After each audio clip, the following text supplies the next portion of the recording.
save this money, Let me or tell invest you it. how it is. That's not being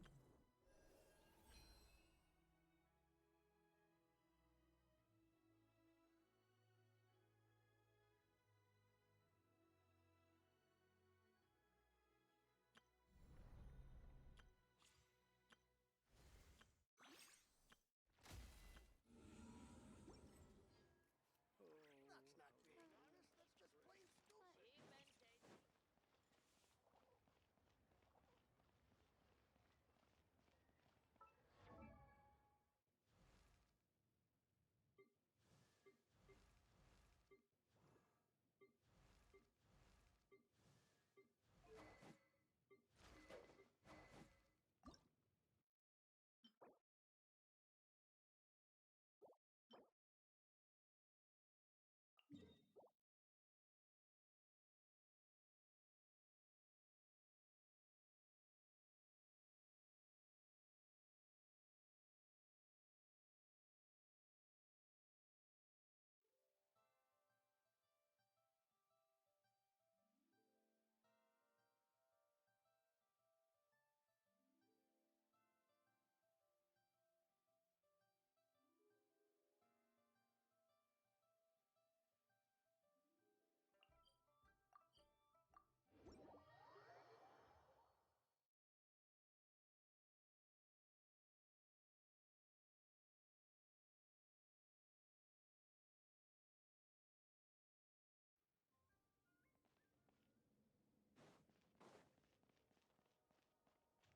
Boba, get them! You're toast! Teamwork is drip. Ow! Ugh. Huh? Don't be nervous. Just relax. Calm down. For the Lord of the Night! Ours is a glory to which none can compare. Especially not when I'm in a bad mood. Measly insects! Now you must pay.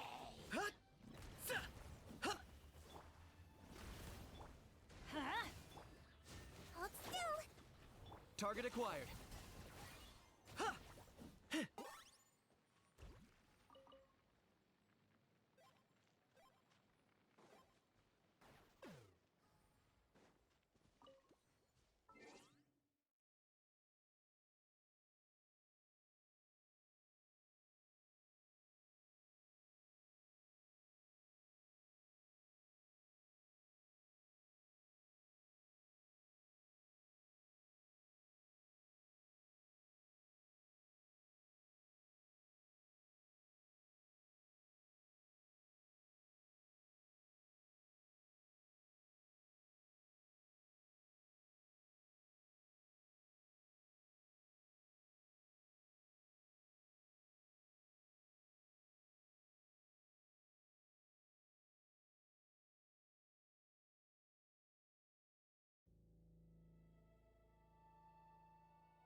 I'm not the friend to come to for words of comfort or encouragement. But when it comes to weighing the costs of your actions, ask away. Everybody stand back! Let's Nice and spicy. I got him! That was unexpected!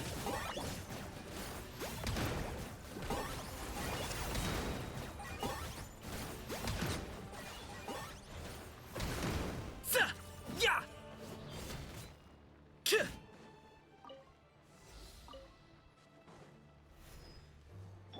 Out of the frying pan, it's... Huh? Huh? Eat this! Let's see. I'm going in!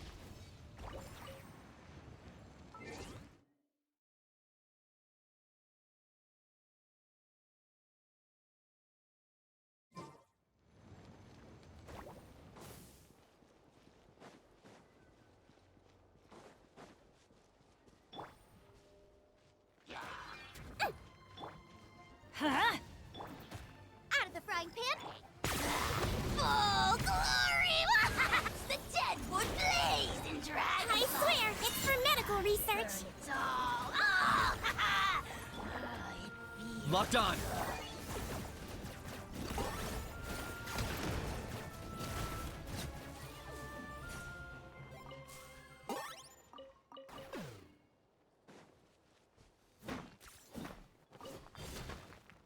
Zah! Huh! Huh! Zah! Huh! Kuh! Zah!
Teamwork is dreamwork! Boba, get them! Hold still! I got him cornered!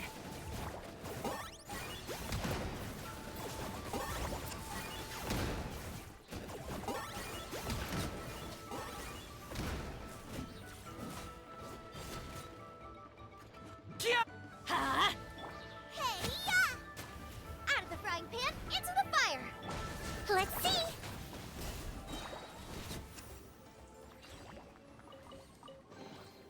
Don't smile too much, or your face will get tired. Huh? Don't slip and fall! Ooh.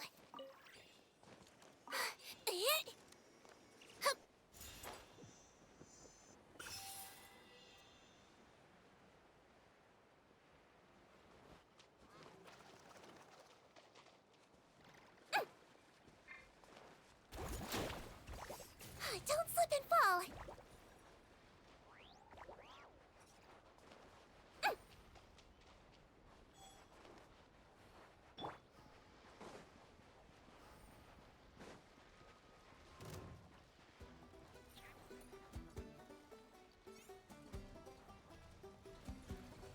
Let's light it up! Nice and spicy!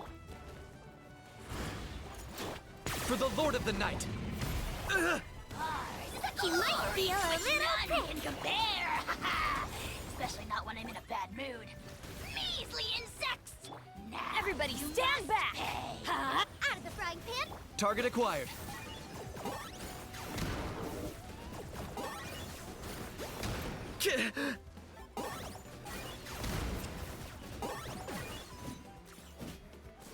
Yeah! Let's light it up! Boba, get them. You're toast. Locked on.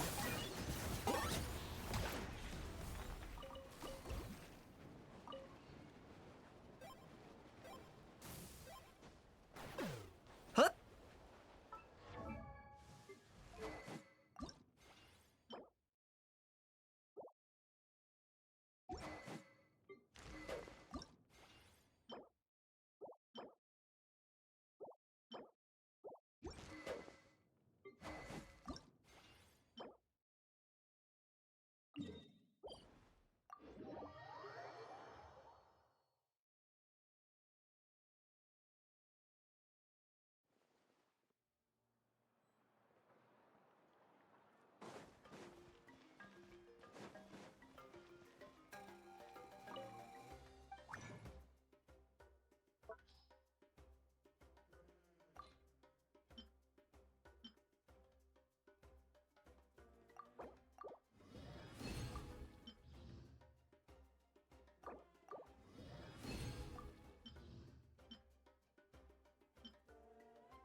What a place.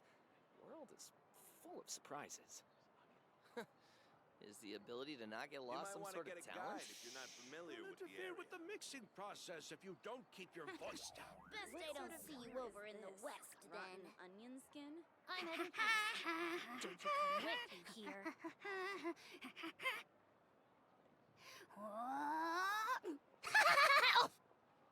What a place. The world is full of surprises. You might want to get a guide if you're not familiar with the area. Is the ability to not get lost some sort of talent?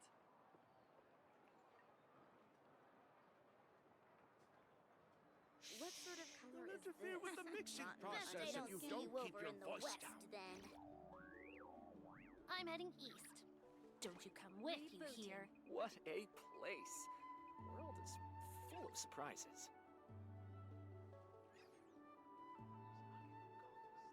You might want to get a guide if you're not familiar with the area.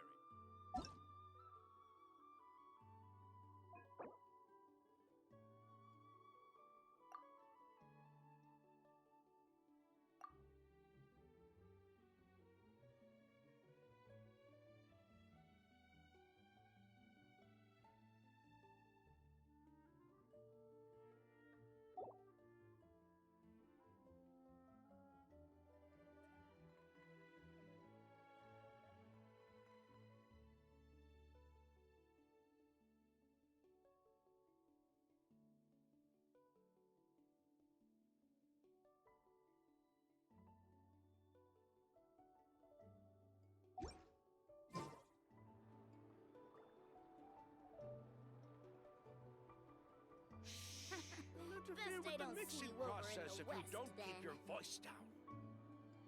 What sort of color is this? I'm heading east. Don't you come with me here. Get a place. you're not familiar with World the is area. full of surprises. Ah! Is the ability to not get lost some sort of talent? Best I don't You'll see you interfere over with in the the mixing west, process if you don't keep your voice down. What sort of color is this? Rotten onion skin? I'm heading east. Don't you come with, you hear?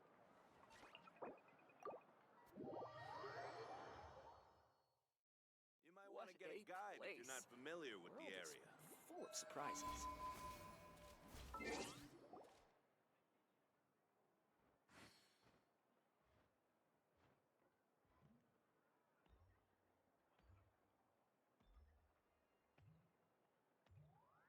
Hal loves being antagonistic. Just ignore him when he's mouthing off. Don't let him get under your skin. I dare you to release me and say that to my face!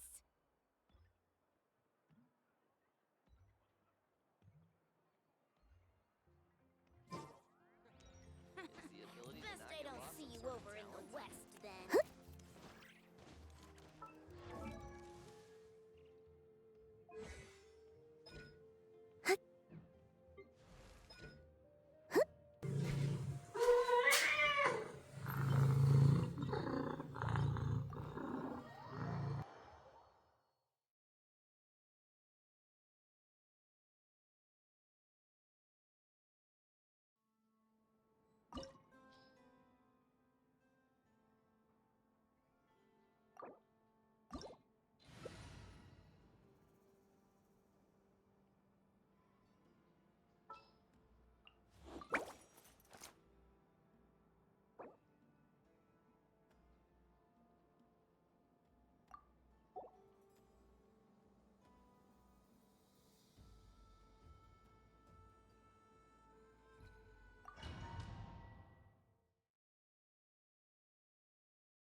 With the man and the 3 moons in my hand, behold the false moon's fall!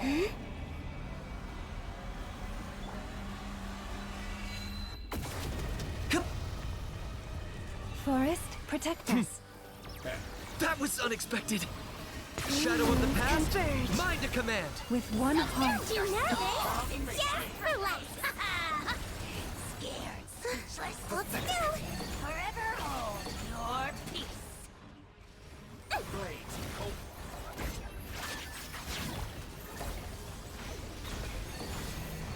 I got him cornered. Good, keep it up. I'm still collecting data.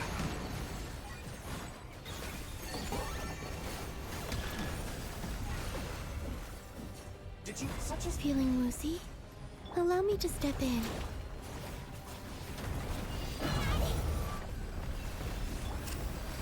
Locked on. Excellent! You barely managed to touch my leg. Night for all. How dull. Calm down.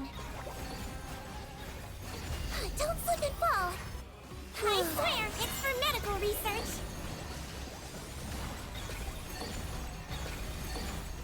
You poor love. You really are a one-trick pony, you know. But that did all the long Let's see. years teach you nothing? Wait. So you'd rather wallow in this rotten, decaying world? Yep.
Don't slip and fall. Target acquired.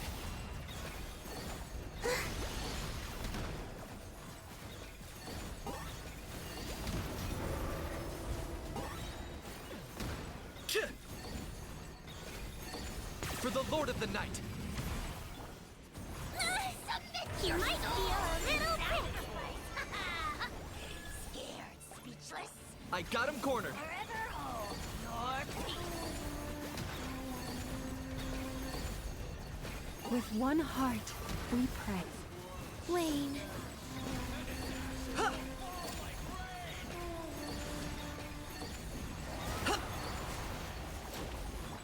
Locked on. Yeah! Shadow of the past, mine to command. Return to the You too will hear the voice.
I swear, it's for medical research.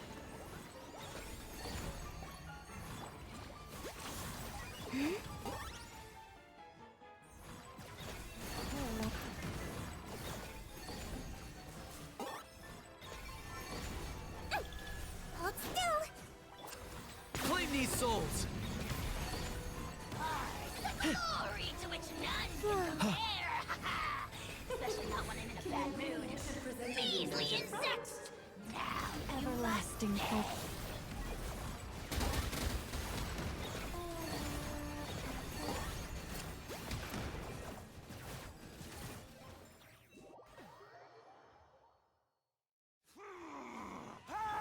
Calm down. Don't be nervous. Just relax.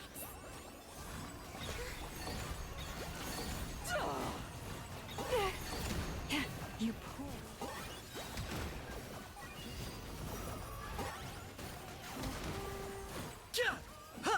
bow before your king. Wayne. Glory to which none can compare. Raymond's I confirmed. got him cornered. Leave. Measly insects. Now you must pay.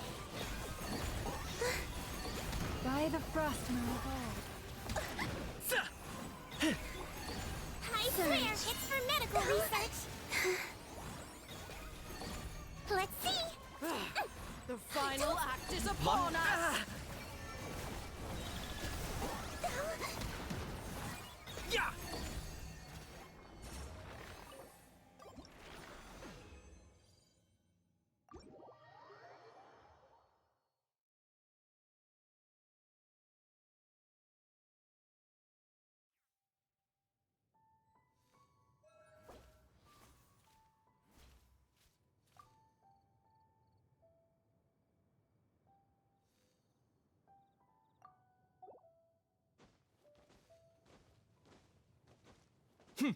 Hup.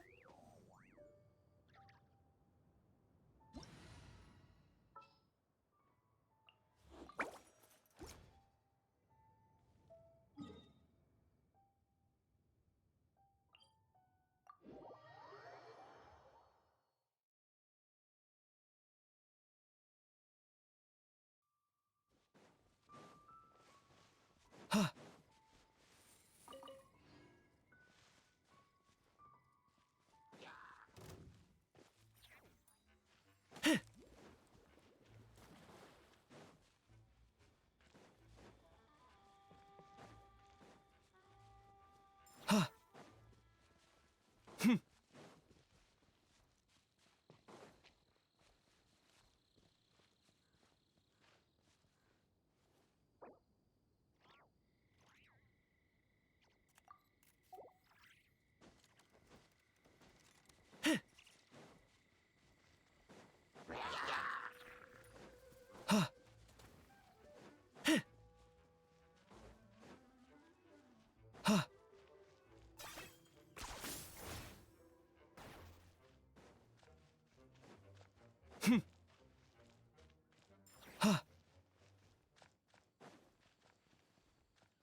down!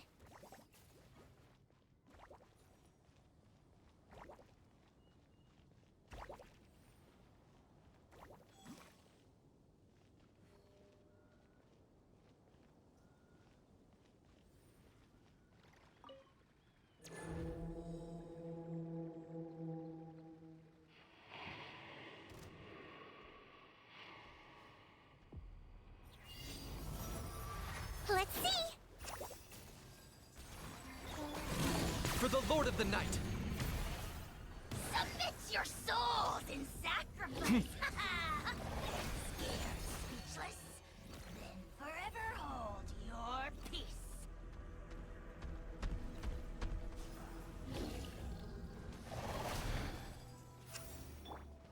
Calm down!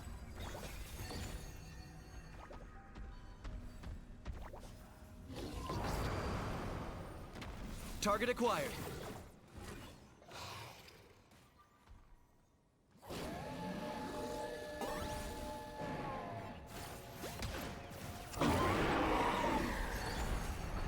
Let's see!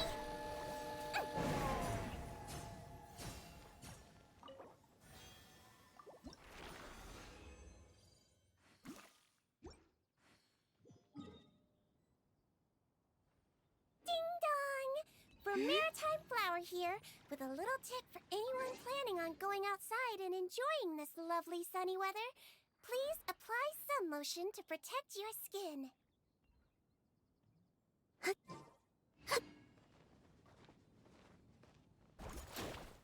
Yup.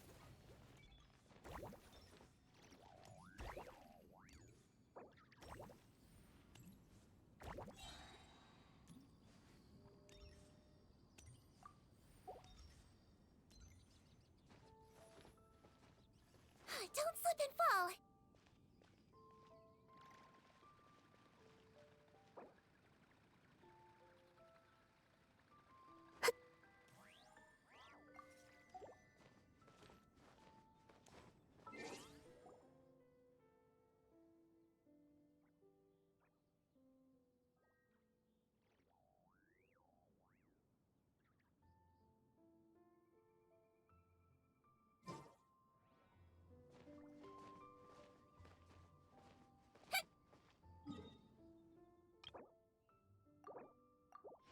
I don't sing for anyone in particular.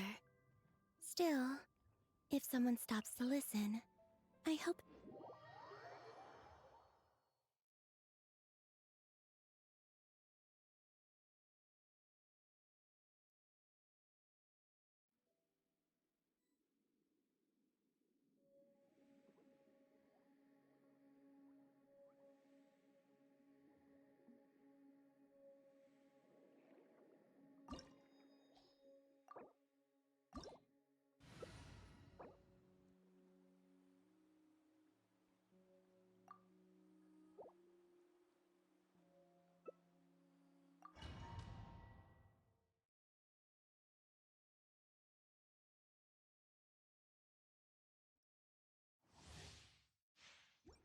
Whew. Hold still. Hip. Don't slip and don't be nervous. Just relax.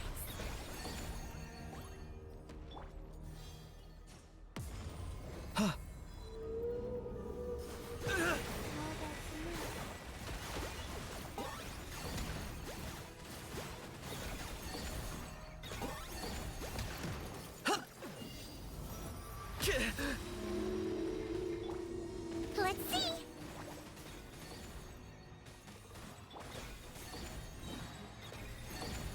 Three moons converge. Claim these souls! Submit your souls in sacrifice!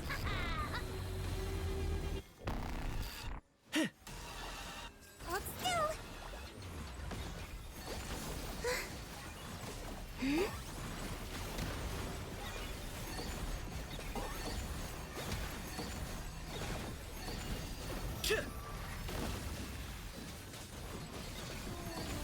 Yeah! Huh.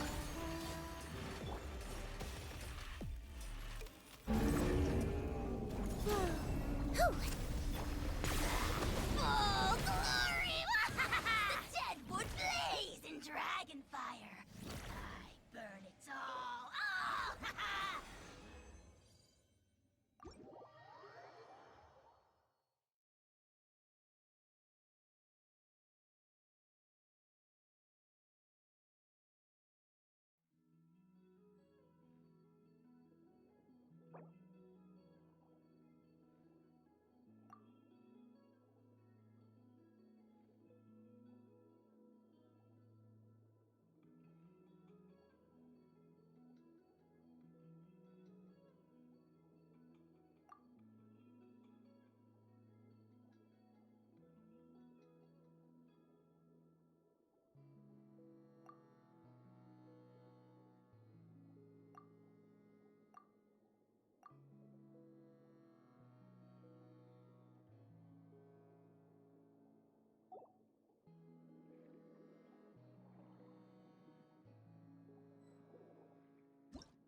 Ad Astra Abyss. Thank you for completing today's commissions. Here is your reward.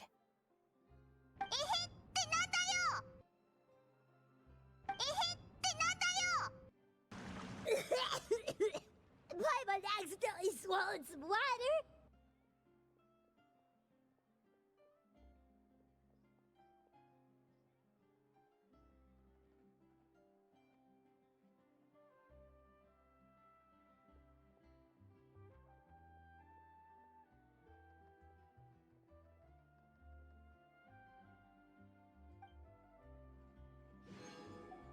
Ad Astra.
It is just as one expected. The owner of Wanmin Restaurant is indeed a most reasonable and accommodating human. Still, the work here entails dealing with quite a varied group of people. Has this been difficult for you, Shenhe? It's been manageable so far. I sometimes run into strange people, but I have figured out a way to deal with them. Seems like you've been making progress. So by dealing with them, you mean...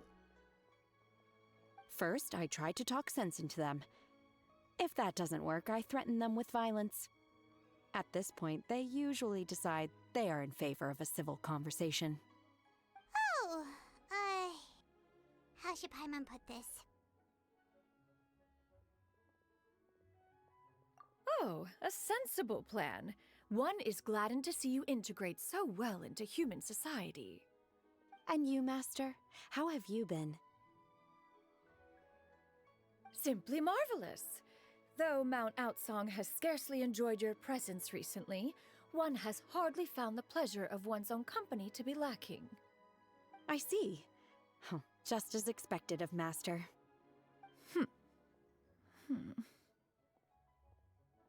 I have missed Master quite a bit too. Even though work has been busy lately, I've already had a conversation with Chef Mao about taking some time off soon to visit Master. Oh, you did? Do make note of such matters in your letters in the future. There's hardly a need to keep one in suspense. Whoa, her mood shot up just like that. By the way, Master, since you are in Liyue Harbor, have you had the chance to visit Ganyu? Indeed. She is similarly preoccupied with her work. There was time only to exchange a few simple pleasantries. Ganyu told us the story of Cloud Retainer's name. It was amazing. We never knew how powerful she was before. I see. In that case, allow me to also share a story about Master's past. Oh?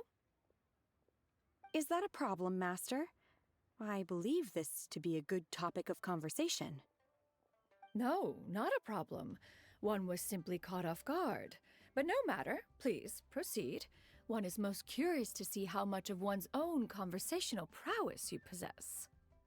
Master once participated in a race against Mooncarver.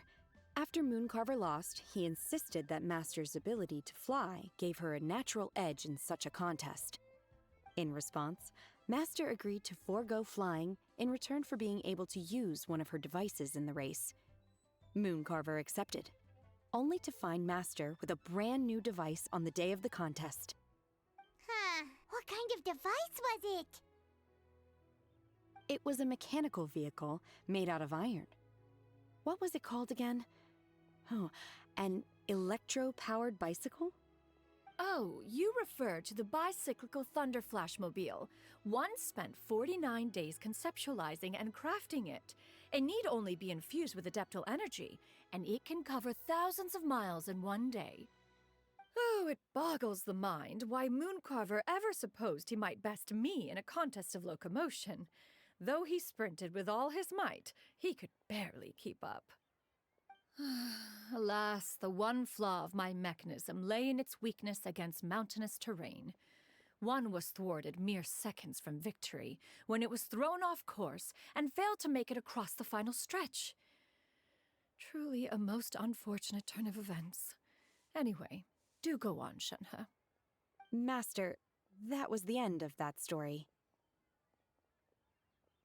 Is that so? With you gone, one has seldom felt the desire to call upon those old fossils for another contest. What is a race without spectators, after all? Have you been lonely, Master? Lonely? At one's age, entire human generations come and go in the blink of an eye. Even one's own self-directed musings can span several days and nights. 'Tis a most foreign sentiment. The mere mention of it is preposterous. Mm-hmm. What is the reason for that look upon your face? It's nothing. It's just... well, Paimon gained a lot of respect for you after listening to that story of you summoning the rain and everything. But all it took was a few words out of your mouth and it's like you're back to being that illuminated bird again. Paimon's just a little bit confused. Which one of the two is the real Cloud Retainer? To me, they are both, Master. One is the master that's widely revered by the people, while the other is the master that I respect and adore. Huh.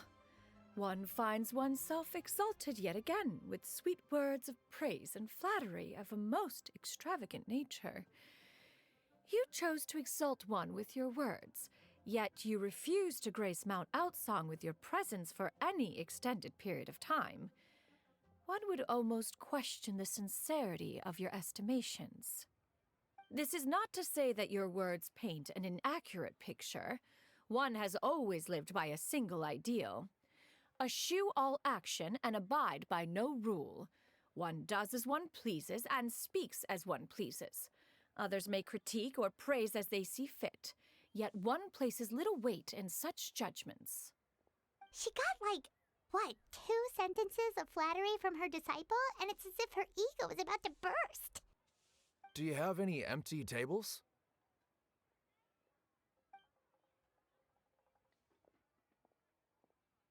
Hey there, could we get another fish stew?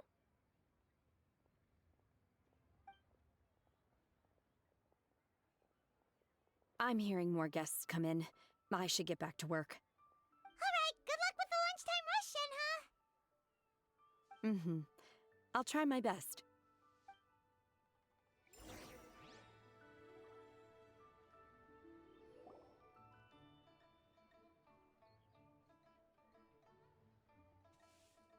So much yummy food! Paimon's gonna feast!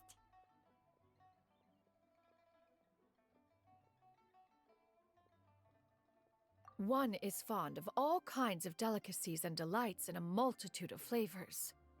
The dishes here demonstrate no shortage of culinary skill. Their unique flavor profile has left one more than satisfied. In fact, one has been struck by quite the fit of inspiration. One has already begun to conceptualize the next generation of supreme cuisine machines. Everything's so tasty! A bit too hot at times, but still super tasty. Oh, I'm sorry, miss, but our tables are full. Shall we try somewhere else, Granny? But it smells so delightful. Can we really not eat here? My poor legs can't go on for much longer. Well, you could always check with some of the other guests and see if anyone's happy to share a table. Okay, I'll ask around.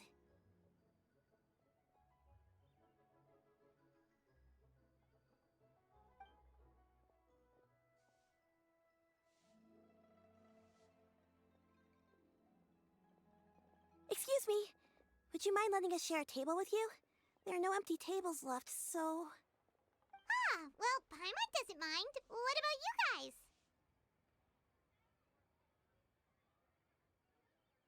Great! Thanks so much. My name is Shuyu, and this is my granny, Yuendai. Granny? Yep. Is there something wrong with that? No, Paimon's just a bit surprised. She looks so young. Yeah, a lot of people compliment Granny on her youthful looks, but she's actually much older than she appears.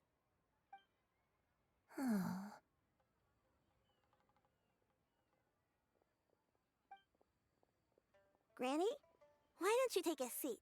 Come on, it's not polite to stare. Huh. Have we met before? No.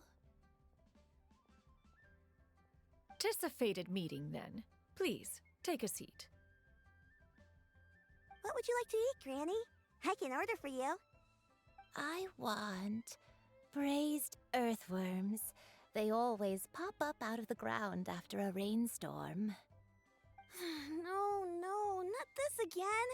Granny, there's no braised earthworms on the menu. Braised earthworms? Well, that sounds weird. Do people actually eat that? Right, that's what Paimon was thinking too. Need any help?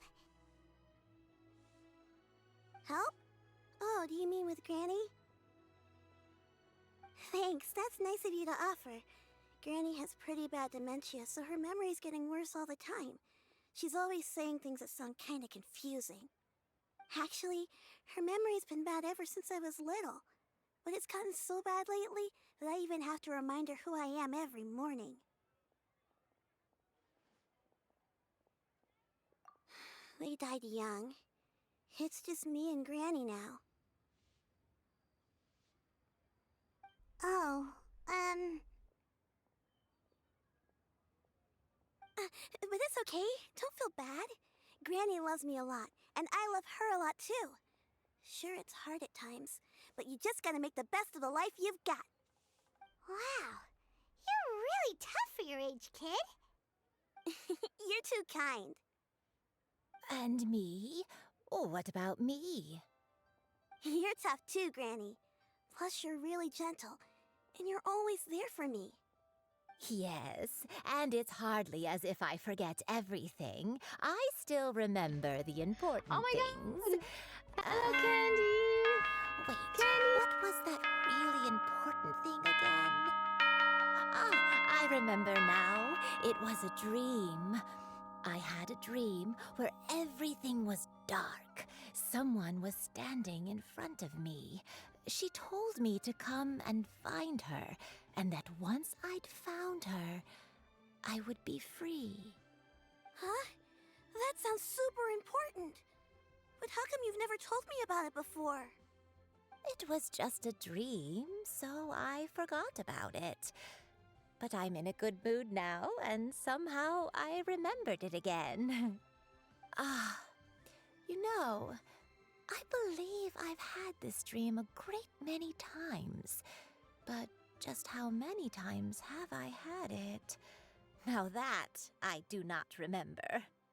Wait, so you have a reoccurring dream where someone's talking to you? That sounds spooky. Oh, does that mean you're possessed?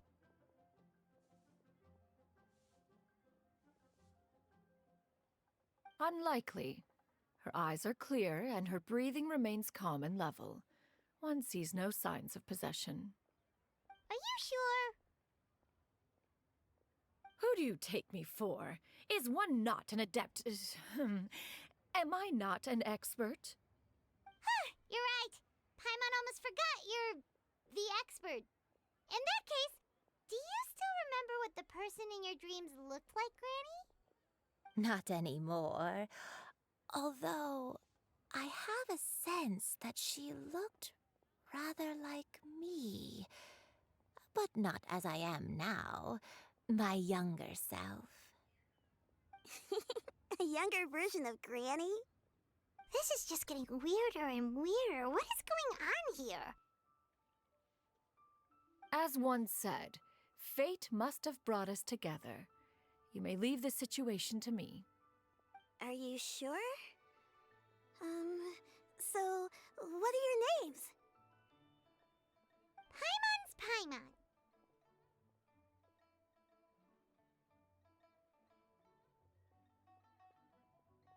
Just Shenyun is fine. Thank you all so much for offering to help. But first, I'm sorry for asking, but, how do you want us to pay you back? Oh, we don't need any payment for this.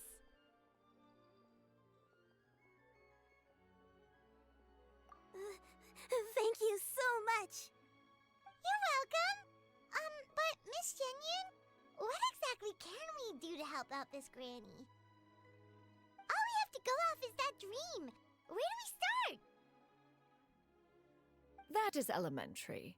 Since her dreams portray her younger self, Then we shall retrace the steps of her youth. Once we have revisited those places, her memories will likely return. Sounds like a plan. So, Granny, do you remember which places you went to when you were young? Why, of course I do. The heavens above, the earth below, the wispy clouds, and the emerald mountain streams. Okay, taking that as a no. I might have an idea. Once, when I was really little, my dad told me that Granny used to be a martial artist heroine who saved loads of people from a disaster.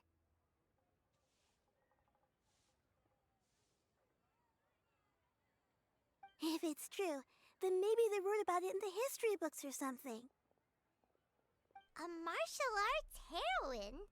Oh, Shincho knows tons about Liyue's chivalric traditions. If anyone knows about the heroes of the past, it's him. Let's go find him at the Feiyun Commerce Guild. Are you leaving already? But I'm still hungry. I'll go order some food, Granny. If there's nothing on the menu you especially want, I'll just get a few different things. It seems we must part ways for now. The Traveler and Paimon are bound for the Feiyun Commerce Guild, while Yuendai and Shuyu shall remain here and partake of their lunch. As for myself, I have matters to discuss with Streetward Rambler. Streetward Rambler? Oh, you mean Madam Ping! Precisely. Let us meet at Yujing Terrace once you are ready.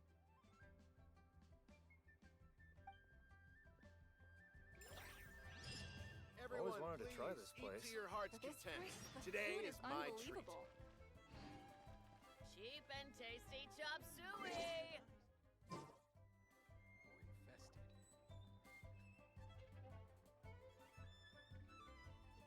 Always wanted to try this place. For this price, the food is unbelievable.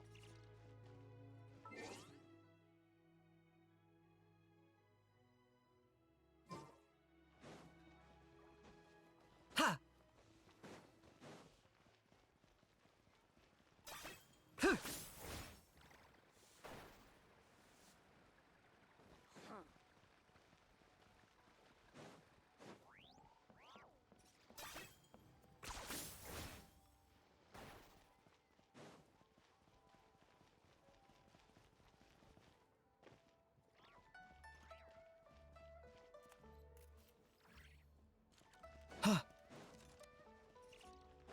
Auto reconfiguration is an essential function.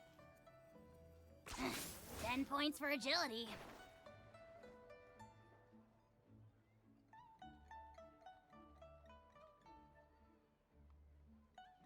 Huh. It's you two. What brings you here? Shincho! Great, we found you! We wanted to ask you about something.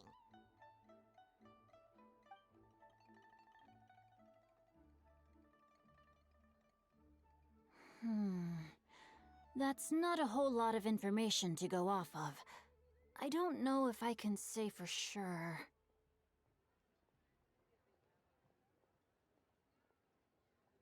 I can't pinpoint her identity from your description alone. But considering her age, I am reminded of a nameless heroine who's been featured in various chivalric novels. Nameless heroine? That's right. The novels often speak of a great drought from 50 years ago.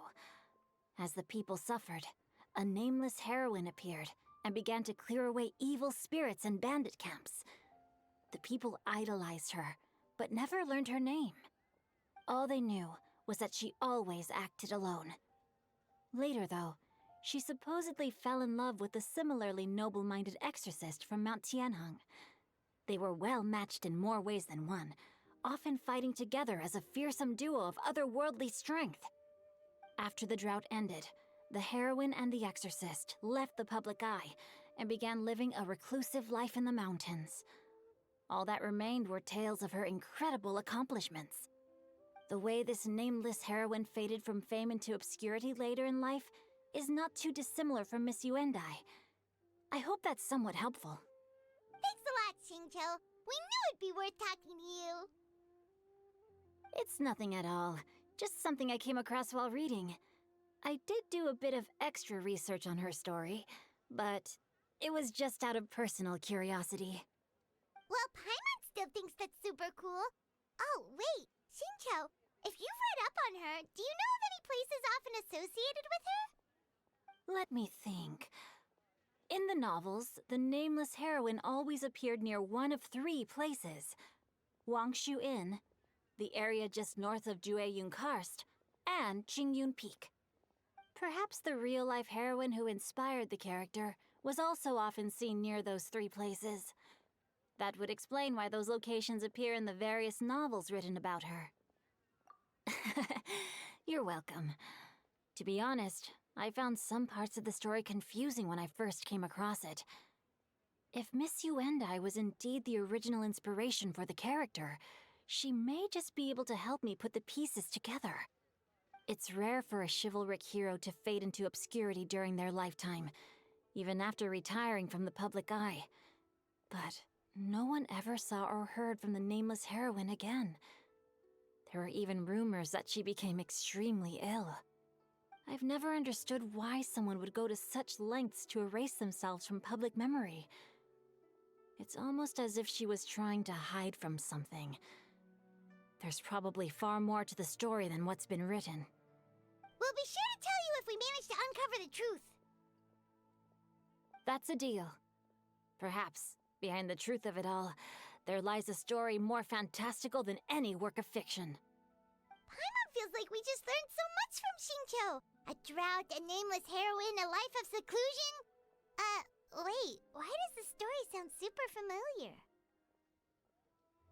Oh, right! There's a drought in this story, too! Xingqiu, are droughts super common in Liyue or something? Well, they used to be. But people have long since developed methods to prevent them, like by cultivating the soil or digging canals. So while droughts do happen from time to time, they are rarely regarded as true disasters. The drought 50 years ago is probably one of the worst we've had in the last several centuries. The crops withered, the streams ran dry, and the monsters in the mountains became rabid and agitated. Countless caravans were attacked, and people who lost their homes came together to form bandit groups. What started as a natural disaster soon became a human tragedy as well. That sounds awful. Yeah, and that's exactly why the nameless heroine was so beloved. She must have been someone of true integrity, to do so much for the people while asking nothing in return. Still, as terrible as that drought was, it was nothing compared to the truly calamitous disasters that befell this land in ancient times. They say that back in those days, disasters were both more severe and more common. Only the strongest of Adepti could hope to dispel the ruin and devastation. Do you have any other questions? We're good for now. We're just going to head back and meet up with Miss Xianyun and the others again. Paimon hopes that Granny Yuendai will be able to remember more of her past. She used to be a great hero who saved many people. So sad that she can't recall any of it. Anyway, we'll be off now. See you some other time, Xingqiu. Thank you so much for your help. It's no problem at all. Safe travels.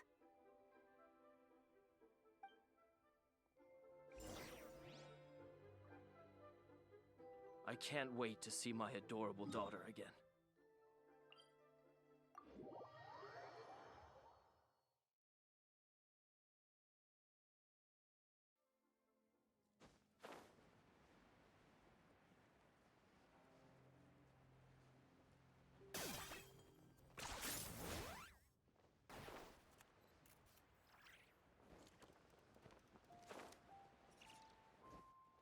Is this really necessary?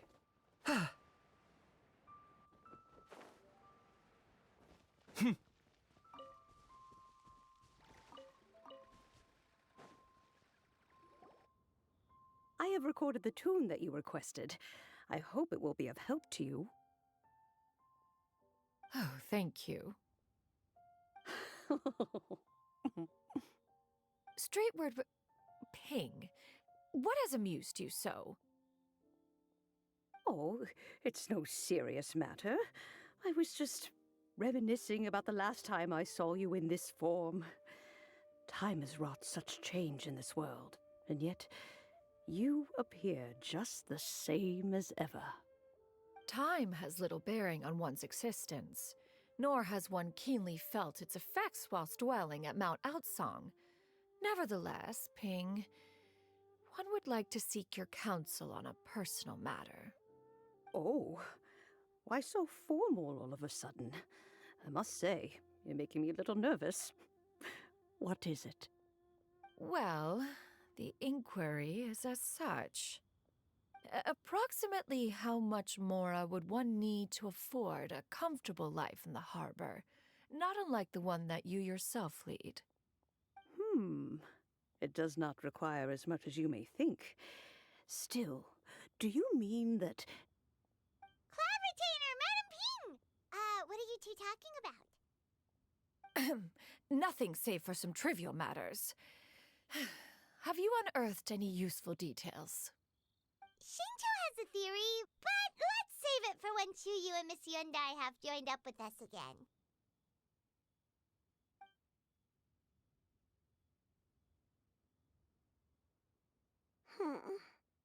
Do not be troubled, young lady. Here, have some tea. Thank you so much. What do you think, Chuyu? Does it match up with what you know of your granny? According to the story, the nameless heroine eventually fell in love with an exorcist from Mount Tianheng. Maybe that's my grandpa. I don't have many memories of him, but there was this one time I found a box in our attic full of a bunch of weird sigils.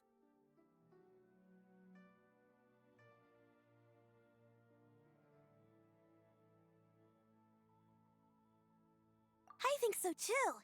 Granny might remember something once she's returned to a familiar place. What marvelous tea. I can taste the dew's sweetness in this cup. It's as if I was taking a stroll in the mountains, thoroughly one with nature and at peace. Is that so? Then please drink as much as you like. There's no need to hurry. At our age, it's always nice to slow down and take the time to appreciate pleasant conversation among friends. Thank you.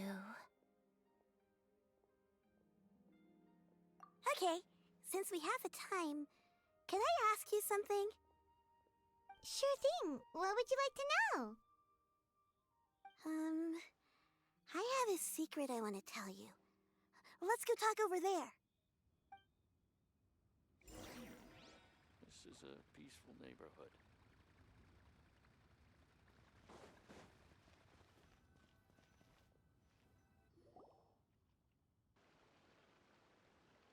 What's wrong, Chuyu? Well, I've been kind of meaning to ask ever since we started talking in the restaurant, but are you guys all adepti in disguise? Oh! About that.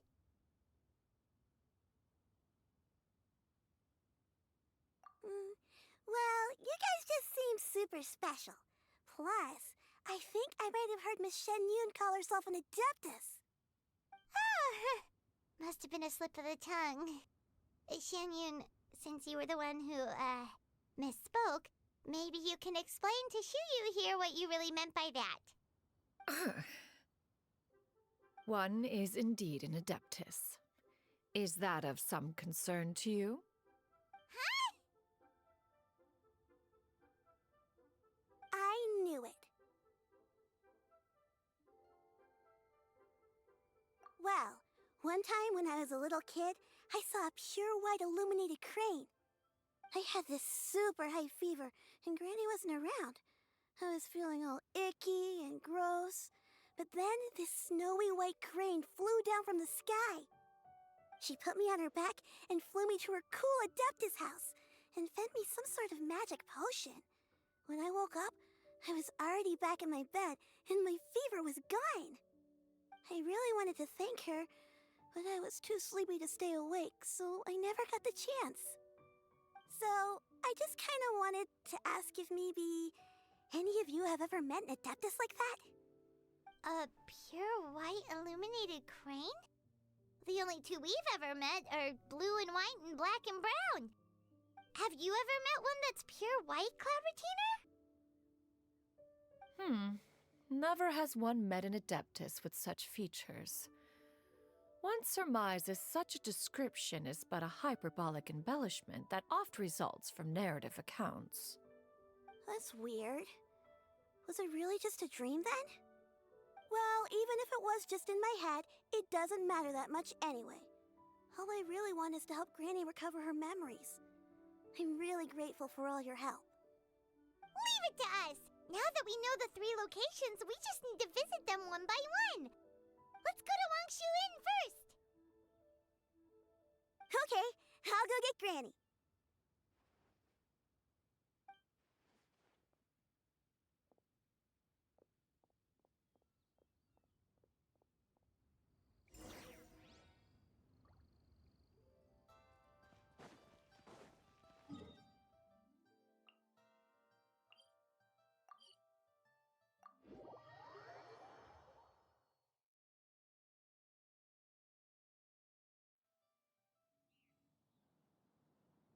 Wangshu Inn. Wangshu Inn. Do you remember this place, Granny? Yes. The fish here is very delicious, and if you look out into the distance, you can always spot a bird that's been left behind by its flock. I believe I used to have a room here. It had a window. Yes, I spent a lot of time looking out that window. Which room was it again? Let me look. I'll come with.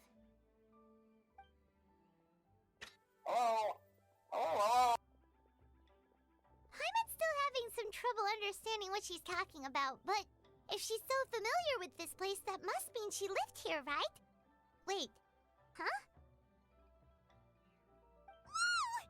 Shao! What are you doing here all of a sudden? You scared the living daylights out of Paimon! I sensed a non-human presence and decided to come take a look.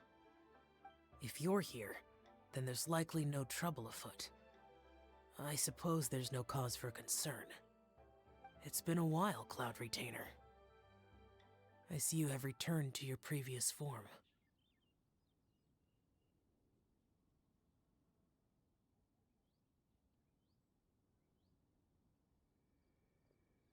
I have indeed.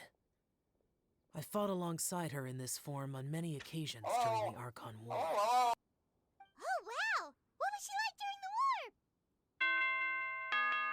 Oh, wait, let Paimon take a guess. Was it anything like this? Behold, the glory of one's newest invention, the Bang Bang continuous fire mechanism. Hands up and surrender, or be prepared to face the full might of the Adepti.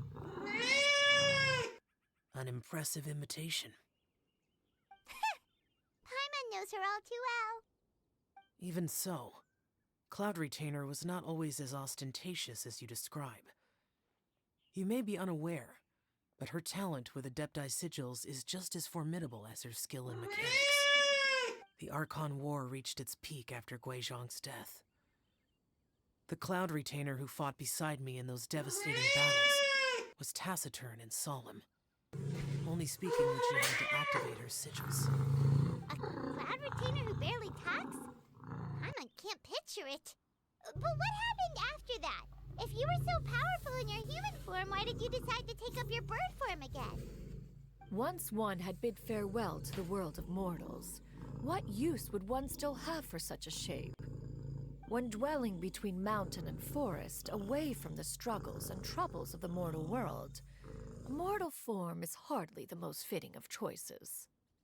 After the war, Cloud Retainer retired to Mount Outsong, only revealing herself to the occasional visitor. and always in her avian form.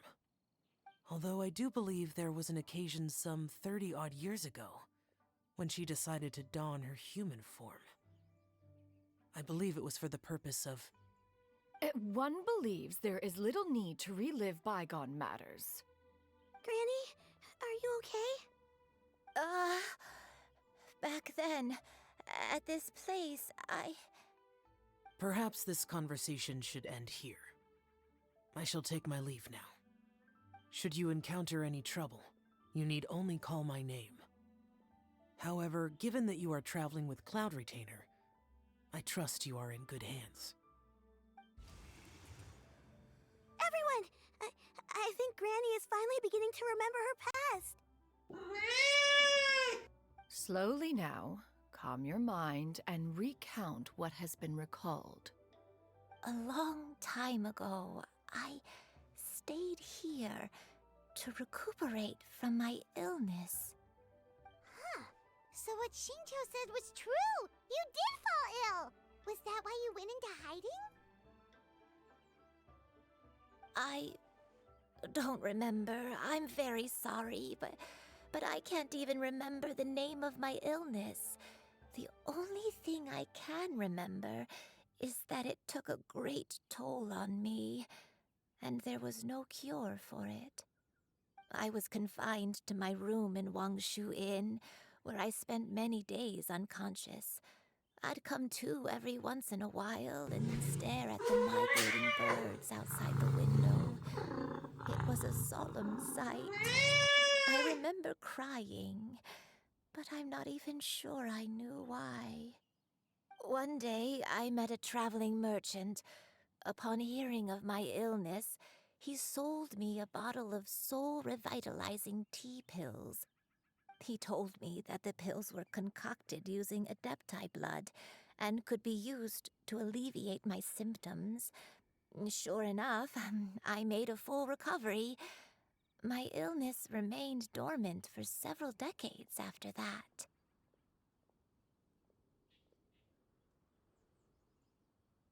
Wait, but if your illness remained dormant for several decades, are you saying that what you're going through now is just a relapse of what happened all those years ago? And it was all thanks to the pills that you managed to keep the symptoms in check? Paimon's brain kinda hurts. Do you remember anything else? I'm sorry, I don't. Oh, if only I wasn't so useless. Hey, you're not useless. You've done so much for me. Watched me grow up. Raised me. How could you say that about yourself? Oh, fret not, dear child. Granny was just a bit frustrated. That's all. The recovery of a person's memories is a gradual process. Finding pieces of one's past is always superior to not finding anything at all. Let us make haste to the next location. Next location. Oh, why don't we go to the area north of Dwayunkars next? There isn't really a landmark there, so where should we start? Oh, Paimon's got it. Let's check out the houses in the area first. After all, if she was there for any length of time, then she would have stayed somewhere, right? Oh, Paimon's really got her thinking cap on today. At this rate, we'll recover all of Granny Wendai's memories in no time.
I don't remember this place at all. I don't think I've ever been here before. Still, I was thinking, this place feels perfect for a game of hide and seek. Huh? Why a game of hide and seek? I'm not sure. Maybe it's because I used to play that game a lot with Shuyu when she was younger. I don't remember playing it that much. Are you sure about that, Granny? We only played a few times, and we stopped once we realized I was no good at the whole seeking part. Ah, is that so? Then I must be mistaken. Not here then. Let's try somewhere else.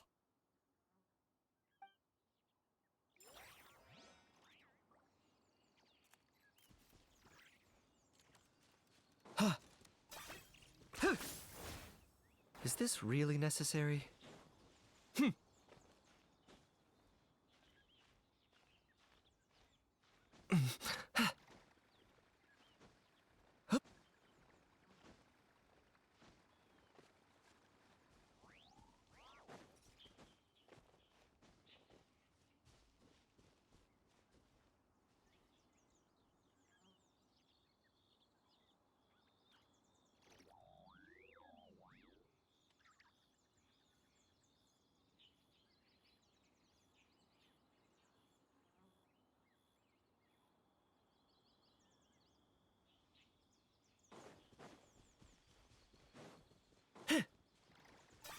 Hi.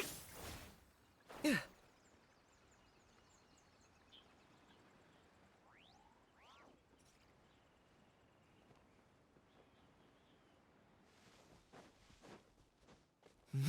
Yeah.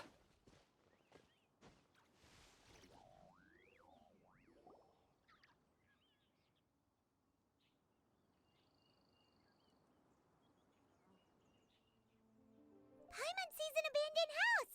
Why don't we take a break over there? This place. It's...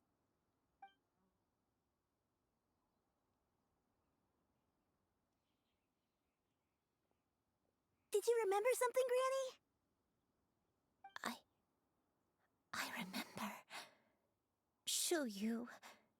This is where your father was born. It was a moonless night. I had been injured, so your grandpa was supporting me. We fled together with some being in the fog behind us in hot pursuit. I had exhausted my strength when the labor pains came on, so we took refuge in this house. Your grandpa set up a barrier outside, but neither of us knew if it could hold the monsters back. I remember that night. I remember falling to my knees, reciting a prayer over and over. I alone am the source of this sin. Punish me as you wish for forsaking my oath, but spare my innocent child. Sin? Oath? Did you do something wrong? I don't know. I don't remember. I only remember praying in the darkness with all my strength until the sun finally rose again and the fog cleared out. Eventually, the house was filled with the sound of my baby's first cries. That baby was your father. I remember I clutched him tight to my chest and wept tears of joy. It was the first time I'd ever felt such happiness in my life. My dad? He was my pride and joy, and so are you, Shuyu. You're so much like him, and I love you both so much. But you're always going to be different from me. Why? Just what did I do? I don't care what you might have done, Granny. You'll always be the person I love more than anything. You're too sweet, Shuyu. I'm lucky to have you with me. If not for you, I would not have had the courage to come here. to try to remember what I had forgotten. All right, let's not stand around any longer. There's one place left, yes? Let's go take a look. If one recalls correctly, the next place should be Qingyun Peak. Yuandai, how fares your health? I may be a bit slow, but I'll do my best to keep up. I'm sorry to keep everyone waiting. Climb on. I shall carry you to the top. Oh, such lightness of weight. All those who grow old grow frail in the end, do they not?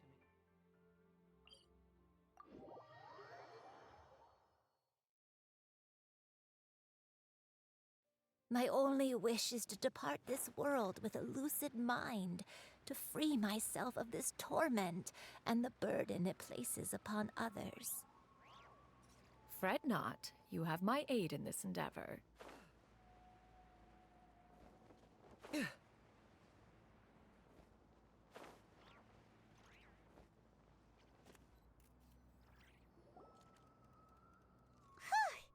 We're finally here. Does this place feel familiar to you, Granny One Day? Let me see.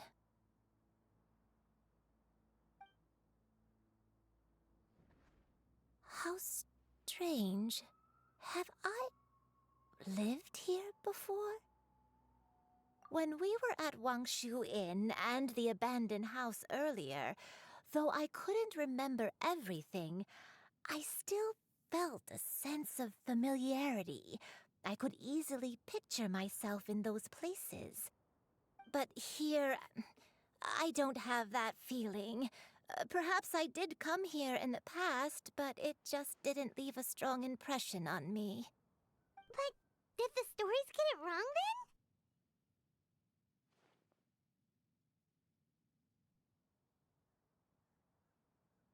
Yeah, that's true. But they're also the only thing we have to go off of. Paimon was hoping this place would jog Granny Uendai's memory just like the others. I'm sorry to disappoint you too. It's all right. We're not going to give up yet. We'll figure something else out. Just you wait. Thank you. If only I could remember. Huh? That way. What's that mountain? Oh, let Paimon look! Huh? Isn't that Mount Aotsang? Looks like we've come full circle. Mount Aotsang. Mount Aotsang. Granny, are you okay? Don't push yourself, Granny. It's okay if you can't remember. You shouldn't do something that makes you sad. Mount Aotsang, What am I really? Mount Aotsang holds some familiarity to you? It does, but I can't go back. Are you feeling unwell? My head, it feels all heavy and dizzy. What is wrong with me? Cloud, Miss Yenyun, is there anything you can do? Let us go to Mount Aotsang. But... Fret not, all will be well. You and I, you have already given more than enough to the pursuit of this endeavor. You may leave the rest to me. I've prepared something that can aid you in suppressing the fear in your heart and restoring your lost memories. It currently resides at Mount Aotsang. Wait, really? When did you do that? I never leave anything to chance. All will reveal itself when we arrive.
Oh, if there's any mechanical part.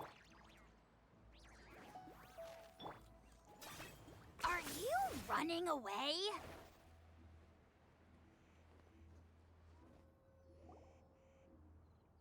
Come on, just tell Paimon already! What's this thing you've prepared? Here, this is it. Huh? But isn't this the mechanism that you were tinkering with when we first got here? Oh, is it another invention of yours? Precisely. A recent one at that. I am most pleased with the result.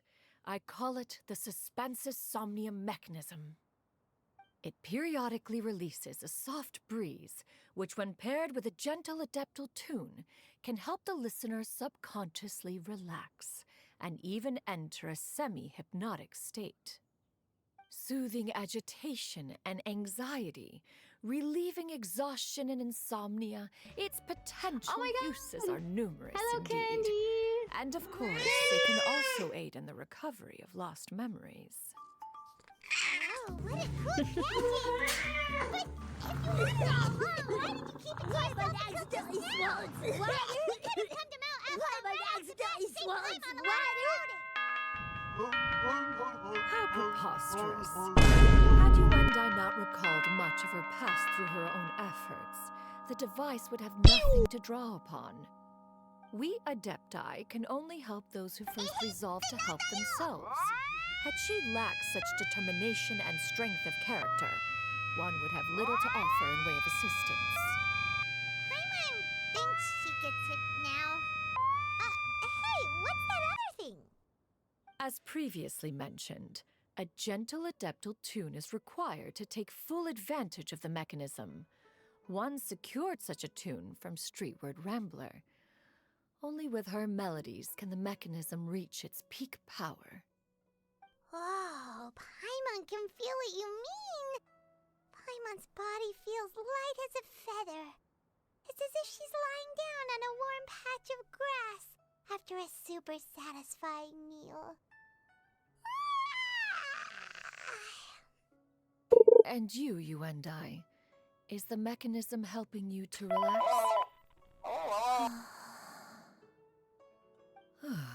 It appears she has already succumbed to the depths of reverie. Come, join one on this side. We shall give her some time to herself.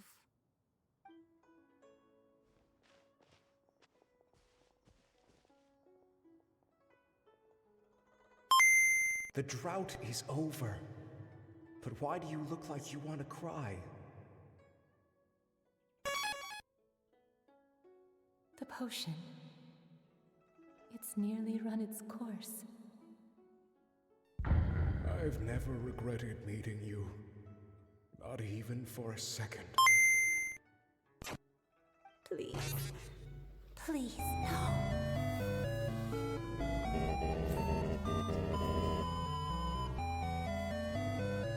Have you forgotten? This is the world you left behind. One of gentle breeze and morning dew, perfectly straddled betwixt the realms of heaven and earth.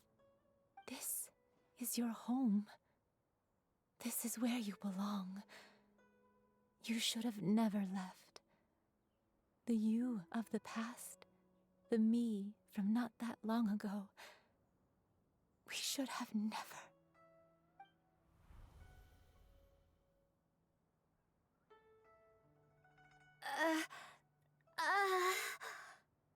So that is the truth. No wonder this place is so familiar. Granny!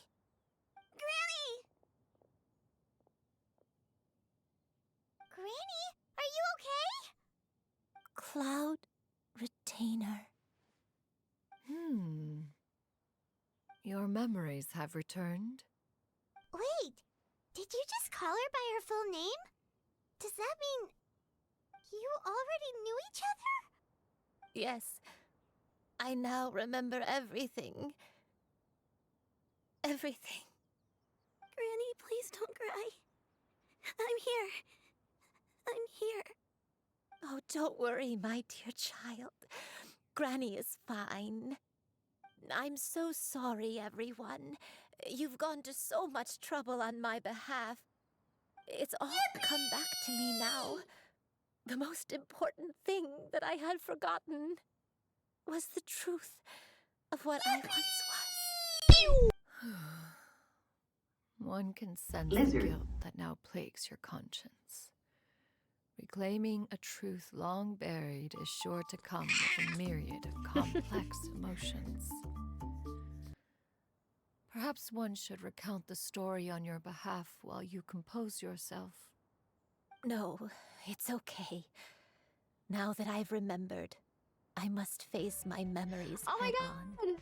Hello, Sure Candy! you, everyone, I cannot thank you enough for all your help. I'm ready to tell you my story, if you're willing to listen. Please, Granny, don't force yourself. What happened in the past doesn't matter. I love you more than anything. Nothing you say can change that. I know, dear child. My feelings for you are exactly the same. It is for this reason that you deserve to know the truth. Some time ago, I made a terrible mistake. One for which I could never atone. Is this the sin that you mentioned in Joyun Karst? What happened? I am, in truth, not a human being. My real form, one that I held for centuries, was that of a wild crane. I spent many, many years living on Mount Outsong, bathing in the soft breeze and drinking the sweet dew of the mountains. At some point, I somehow gained wisdom and sentience.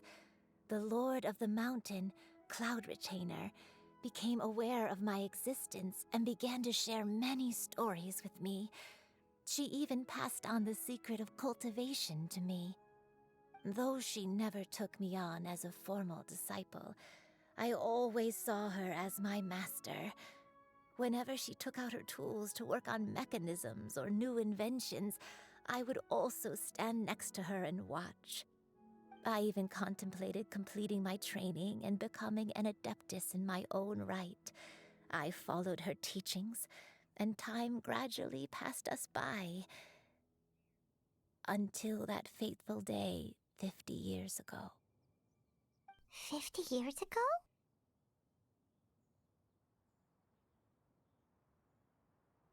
That's right. Master regaled me with many stories of her past deeds. From them, I learned how she had saved people from a similar crisis in the past.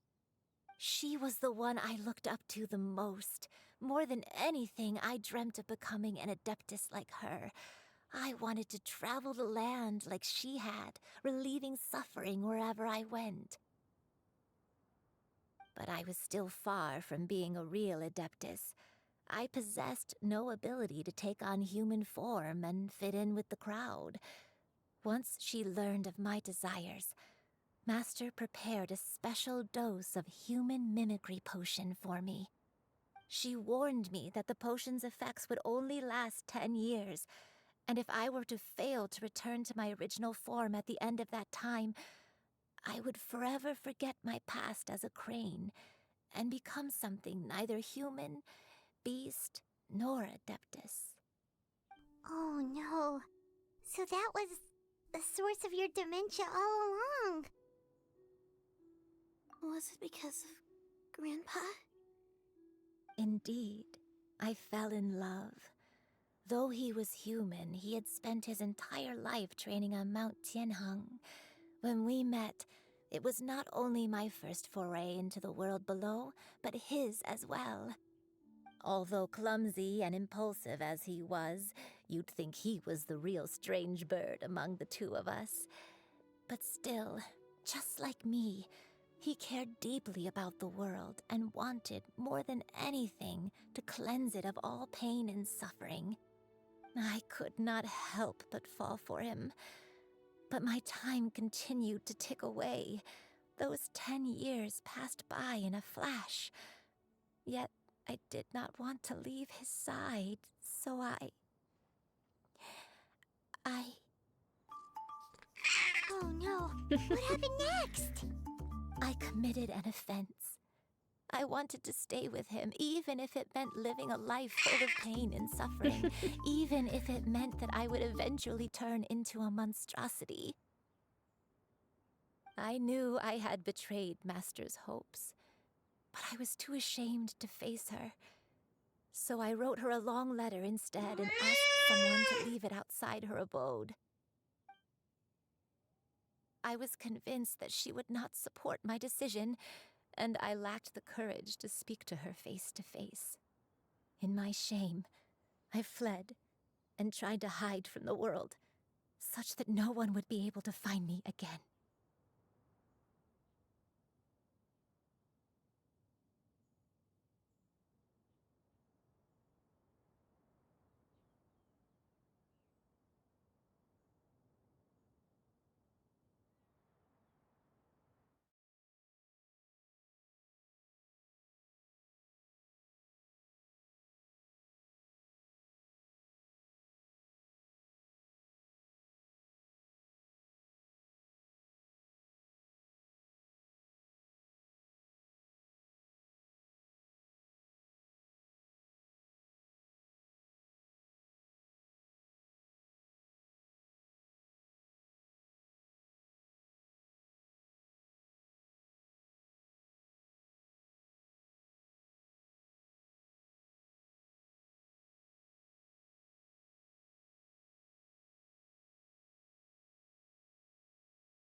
But that was only the beginning of my troubles.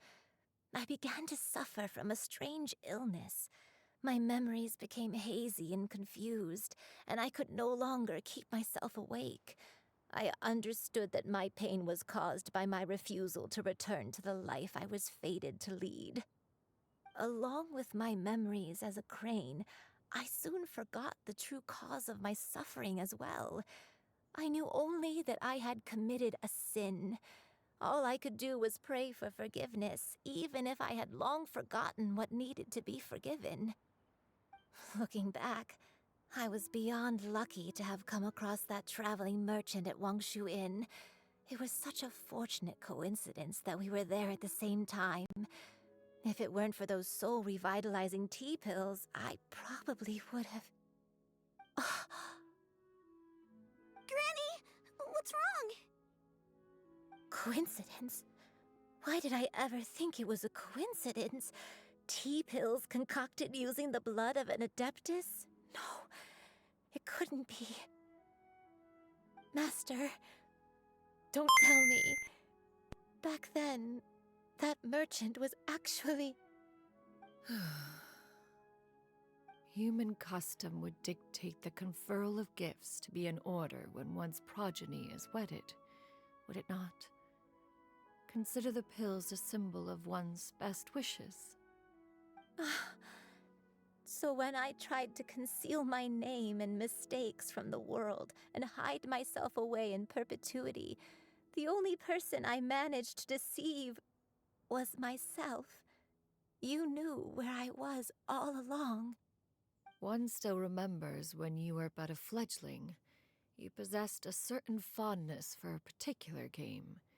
You would hide yourself among a group of wild cranes and ask one to pick you out from among the flock. One found you with such ease every time. 'Tis a truth most evident. One always recognizes one's own, no matter what form they may take. Wait! Paimon's confused! So, Cloud Retainer, you found Yuendai again? But how? When? And what happened after that? Perhaps it is now time for one to recount the rest of the tale.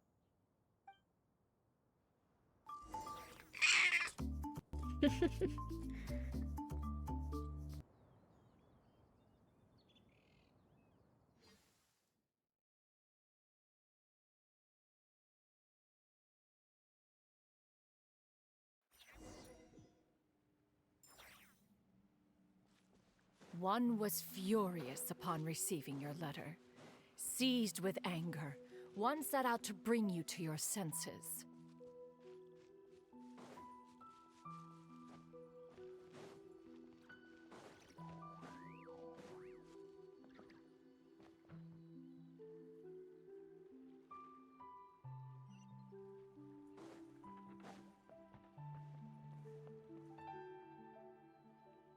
In truth, one had more than a few misgivings about your chosen partner.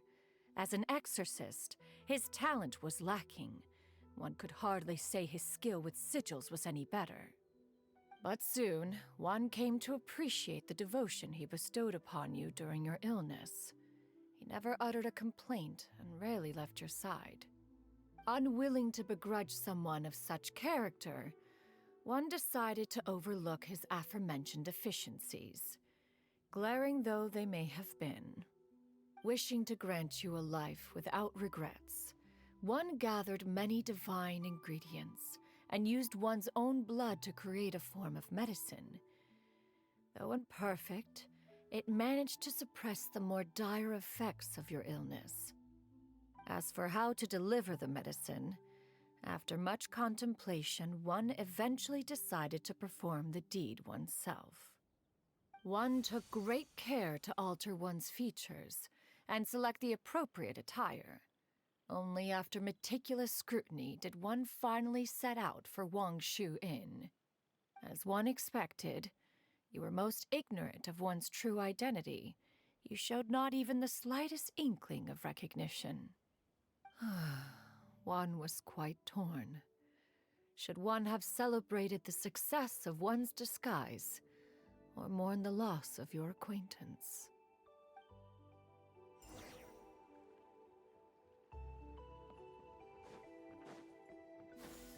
Skyward! Scatter! Skyward! Scatter!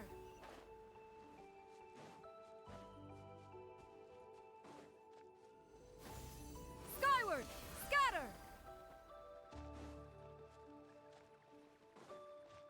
Yeah! Scatter! Nevertheless, one would speak to you about another matter, if you are amenable. Even considering your loss of memory, one was simply flabbergasted that you could so easily forget the consequences of consuming medicine infused with adeptal blood. Its proclivity to attract monsters is hardly that complicated of a concept to remember. To think that you tried to travel while weak from sickness and heavy with child. Had one not intervened to clear the fog, all of you would have been lost during the night. Yeah. Yeah. Huh. Yeah. Seize the skies. Ha.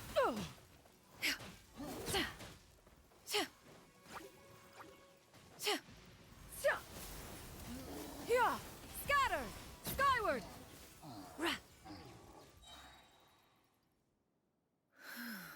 Those monsters would hardly have pursued you with such ferocity without sufficient incentive. They were likely incited by the presence of godly remains. Said godly remains, in turn, were likely drawn to the trace of one scent on your body. One was, after all, an active participant in the Archon War. Some of the gods were likely shattered by contraptions of one's very making.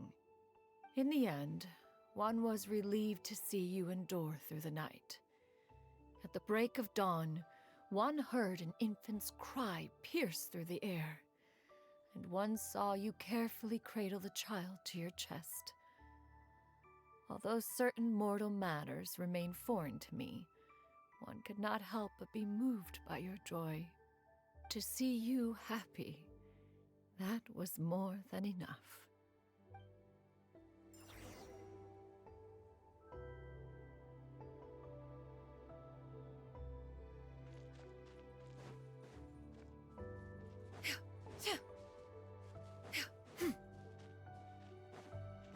Now you should have a complete understanding of the events. Wait!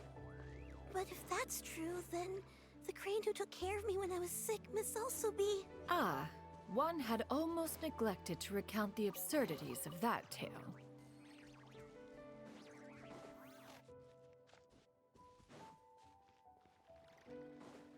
Yeah! Scatter!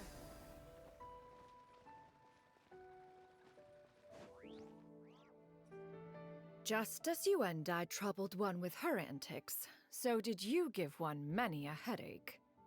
Upon finding you burning with fever, one made plans to bring you back to one's abode for treatment. However, upon seeing one's form, you began to cry, refusing to get on one's back. When one asked you why, apparently you believed that one could not possibly be a true Adeptus, because all illuminated cranes are white from tip to toe. One had no choice but to apply powder to one's body to conceal the variegated nature of one's appearance. You became more than amenable enough when one stood before you devoid of any other coloring. It bears mentioning, however, that as a crane, Yuandai was nearly entirely pure white in color. Though you had never encountered her in that form, you still recognized the essence of her being.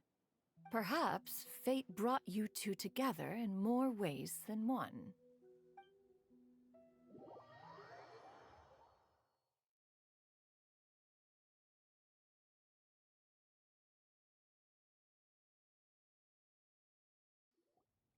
Now all has been revealed.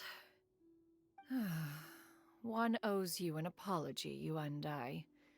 One recognized you upon your very entrance into Wanmin Restaurant.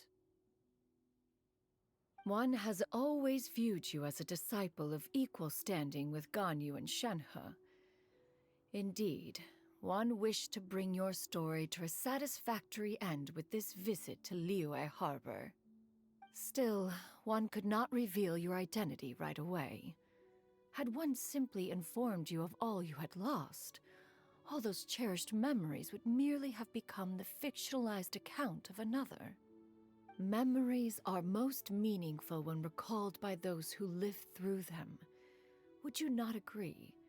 Even if the process was painful and arduous to experience.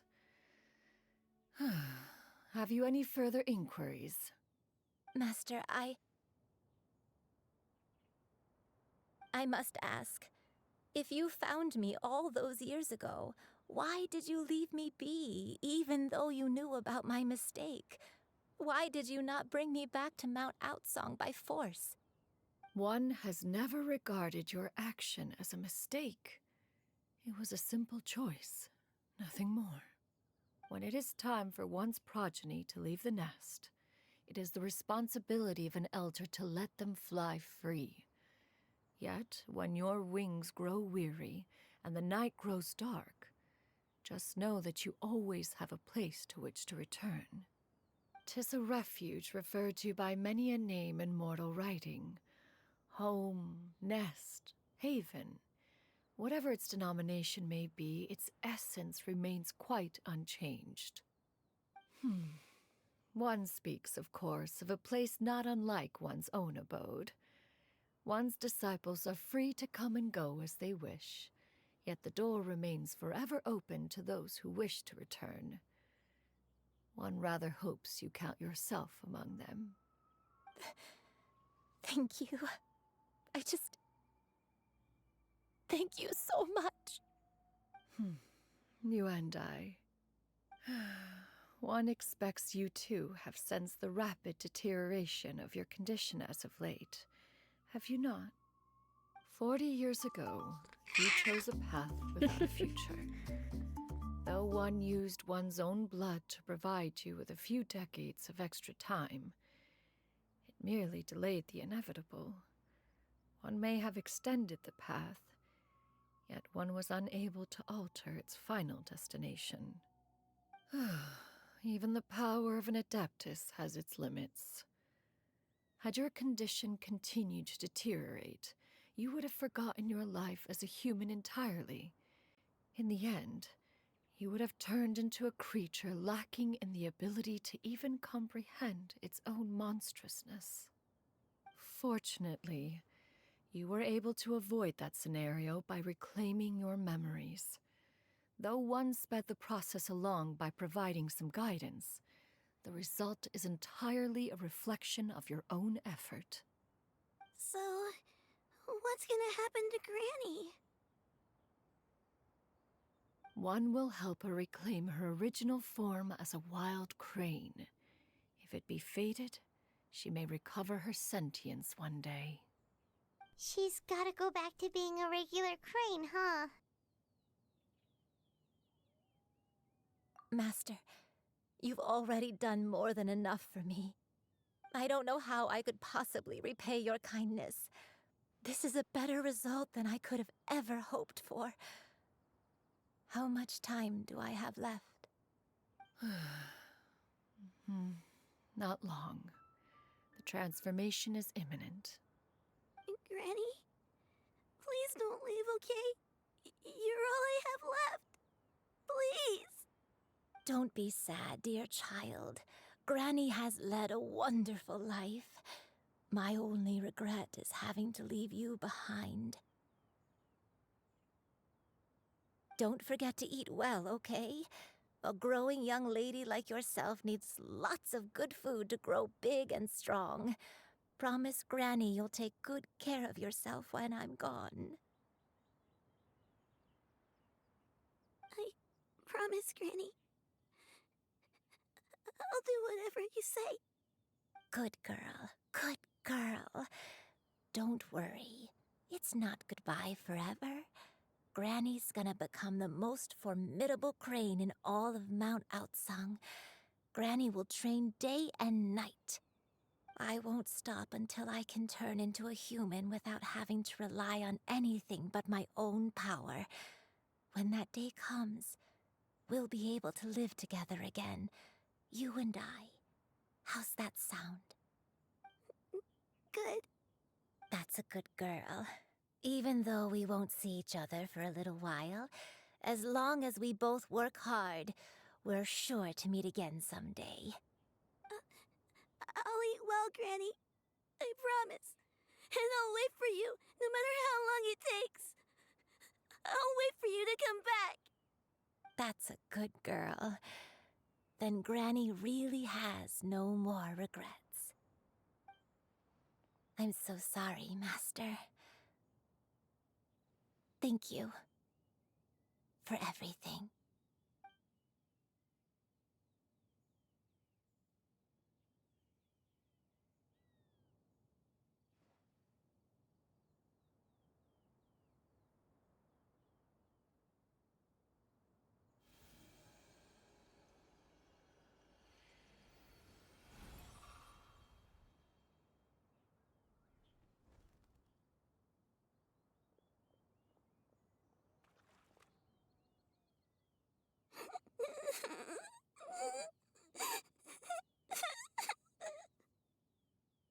Shiryu.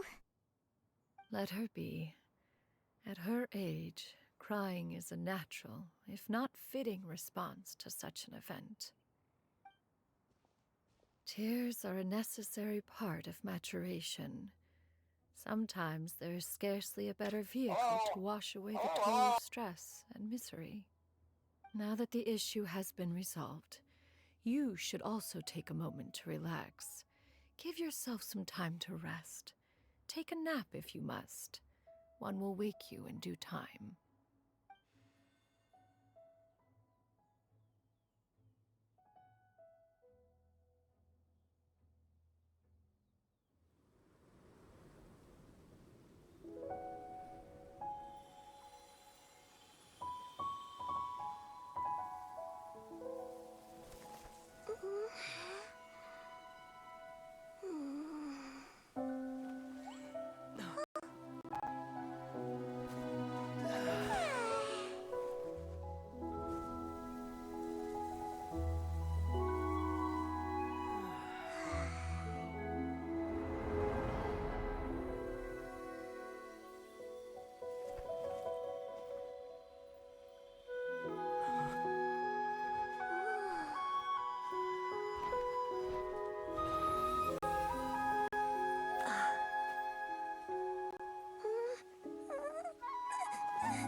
I always believed we would see each other again, that our days of separation would finally end, and all my troubles would be behind me.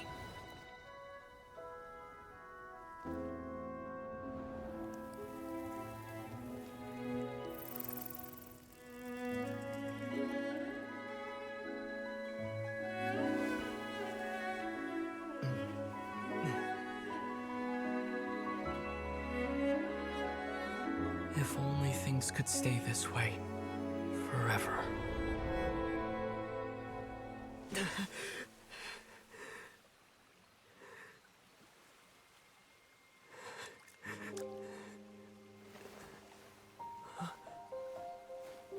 A nightmare? Curious. If you're relaxed, shouldn't your dreams be pleasant? It was a good dream. It's just... You weren't ready to wake up.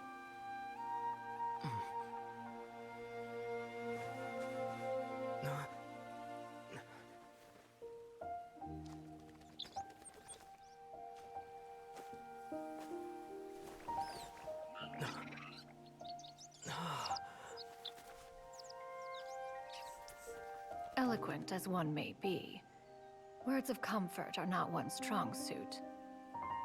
You are doing all you can.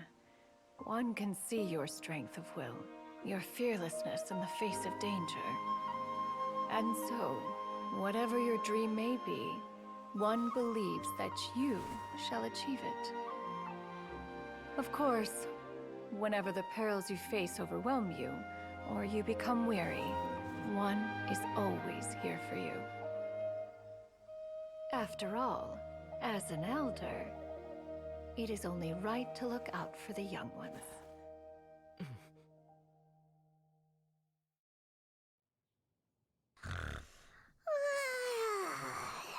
Grilled chicken drumsticks. Huh?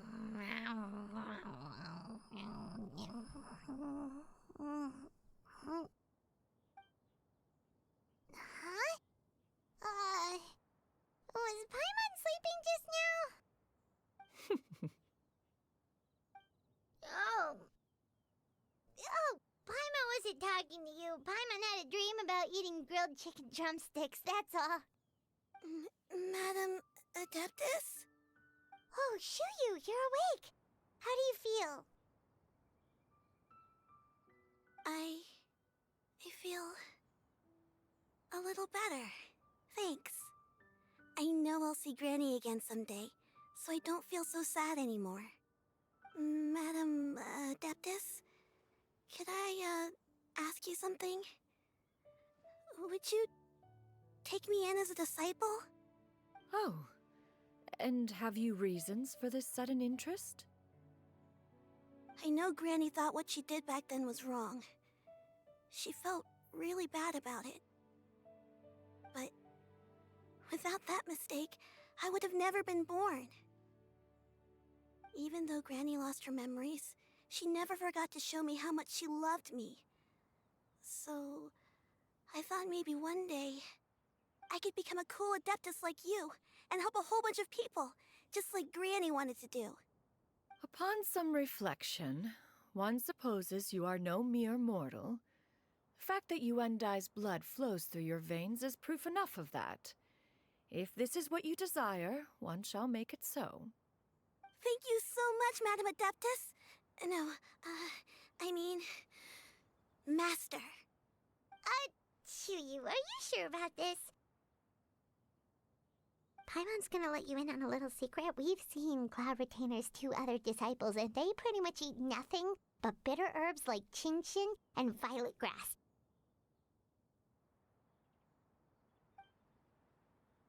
If you join them, you'll never enjoy One-Min Restaurant's delicious cooking ever again.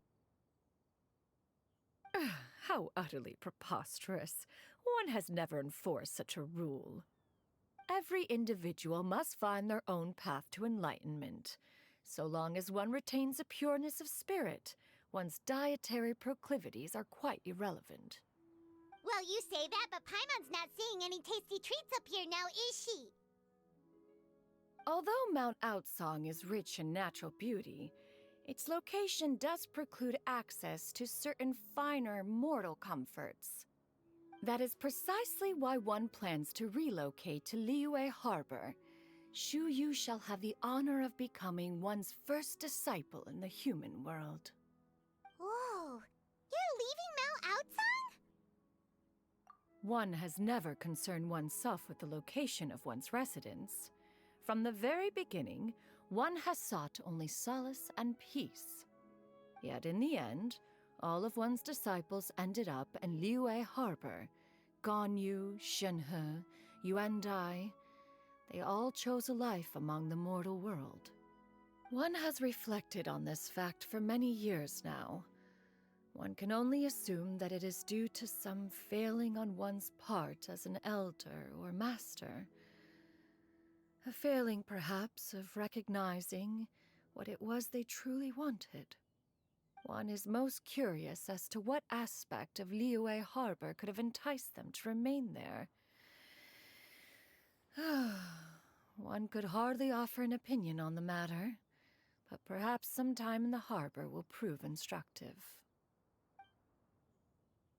Why are you all so silent? Paimon is, just a bit shocked, that's all. So, does this mean we can grab a meal together in Liyue Harbor sometime? One has precious little time to squander. However, if one finds oneself otherwise unoccupied, one would not be opposed to the idea. One will be assuming the identity of a human while residing in Liyue Harbor. You should take care to avoid disclosing one's true identity. Don't worry, we'll help you keep it a secret. So, when can we expect to start seeing you in the city? Perhaps in 2 days' time. One has some matters to see to before one's departure. Preparation is the key to success, after all. One plans to put up various items from one's collection for sale. The earnings should provide for a comfortable living in Liyue Harbor. One has already picked out a handsome property near Chuhu Rock. 'Tis no small purchase, but what is mortal life if not one expense after another? Seems like you've really thought of everything. Then how about we meet up in Liyue Harbor in 2 days? A sensible plan. See you then. Oh, also, why don't you take this suspensus somnium mechanism as a souvenir?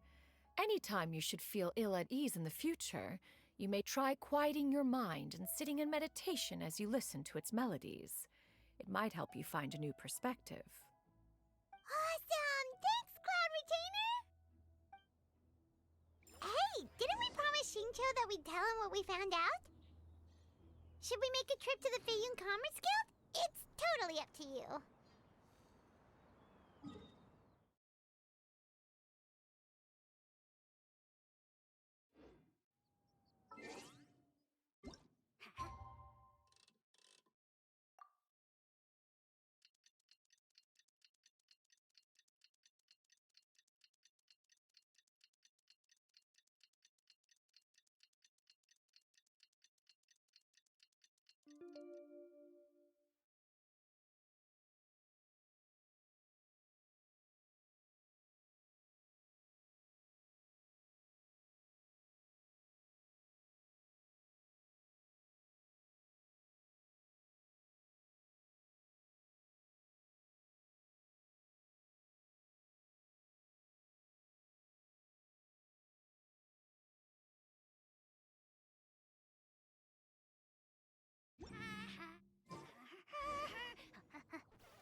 Your concerns are excessive and unfounded.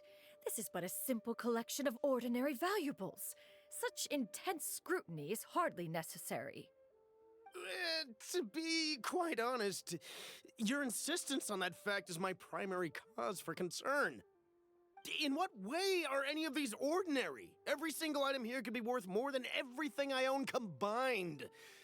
I simply can't risk shelling out that kind of mora without proper scrutiny. If I'm wrong, I would never be able to earn it back, not even if I worked every single day for the rest of my life.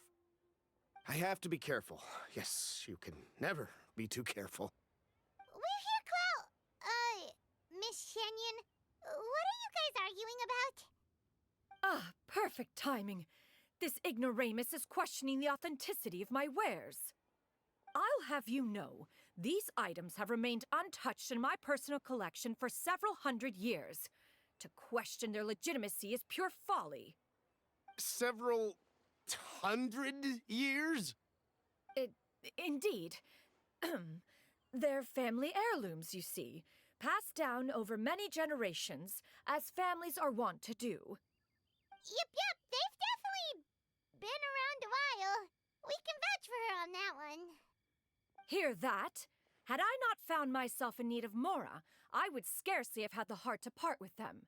Indeed, you should consider it an honor to even have the opportunity to behold them with your own eyes. Doubt their authenticity any further, and I may just decide to take them to another buyer. Whoa! Please don't go! I apologize for any insult, miss. You see, I know full well that I lack the knowledge to judge the true worth of these items. If you could wait but a moment, I've hired an expert to appraise them for me. He should be here shortly. An expert, you say? Very well. I will wait for a little while longer, then.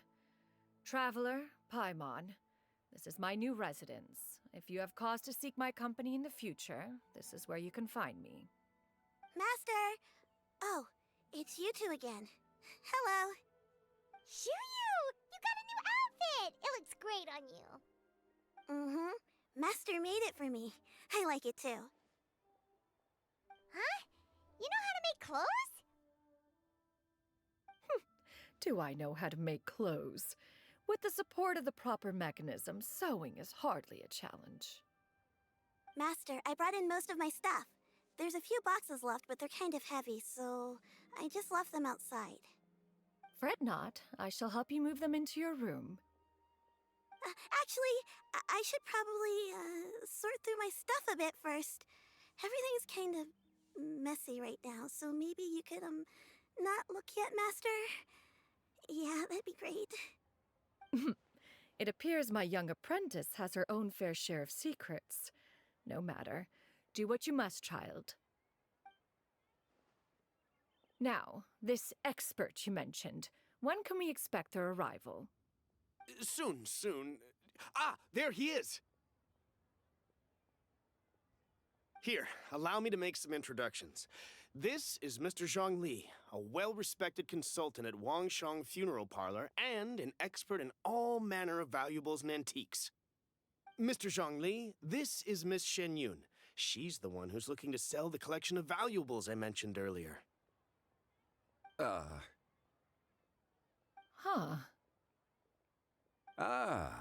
If it isn't Miss Shenyun. It has been quite some time since our last meeting. What a serendipitous reunion. Indeed, most serendipitous. Have you been faring well as of late, Mr. Zhongli? Quite well, thank you. I was fortunate enough over the past few days to enjoy both a stroll in the mountains and a fresh brew of tea from the most recent harvest. The experiences left me with such insight and peace. So you two are already acquainted? Indeed. How fortunate we are that fate has brought us together again. If you are otherwise unaware, allow me to inform you that Miss Shenyun is a well-regarded collector and appraiser. She is well-versed in all fields, and oft-celebrated for her impeccable taste. You stand to gain much from this opportunity. You are too kind, Mr. Zhongli. True collectors pride themselves on their wealth of knowledge and eye for detail. I can say without a doubt that you are foremost in that regard. Why, you flatter me, Miss Shenyun. It would seem that you are as self-effacing as ever. Not at all, Mr. Zhongli. Not at all. While I am loath to butt into this conversation, I must ask, you two already knew each other, and you seem to have quite a cordial relationship. Can I be certain that you're not working together to swindle me? I mean, you never know. A preposterous accusation. The heavens themselves would collapse before we would conspire to do such a thing. Miss Shenyun speaks the truth. Contracts are built on honesty and trust. If that proves to be beyond your capabilities in this instance, this transaction may be taken elsewhere. Say no more. Let us depart. I jest. What fool would still harbor doubts after Mr. Zhongli himself has vouched for the goods? Miss Shenyun, wait!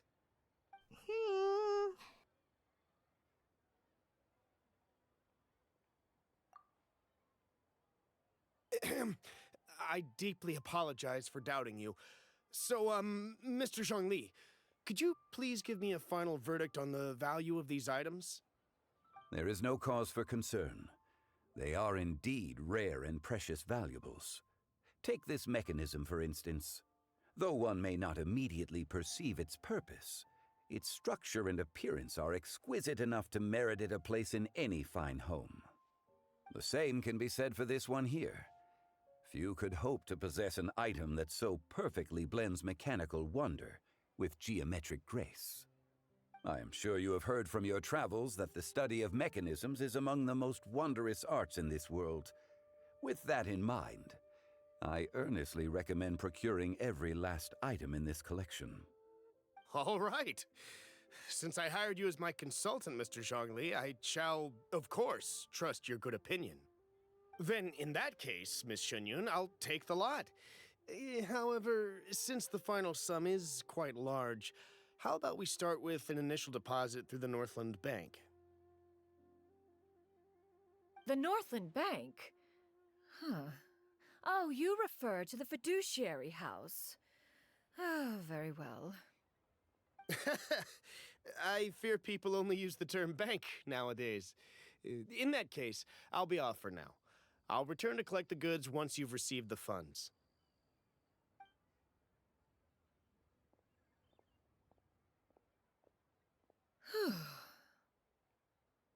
Zhongli!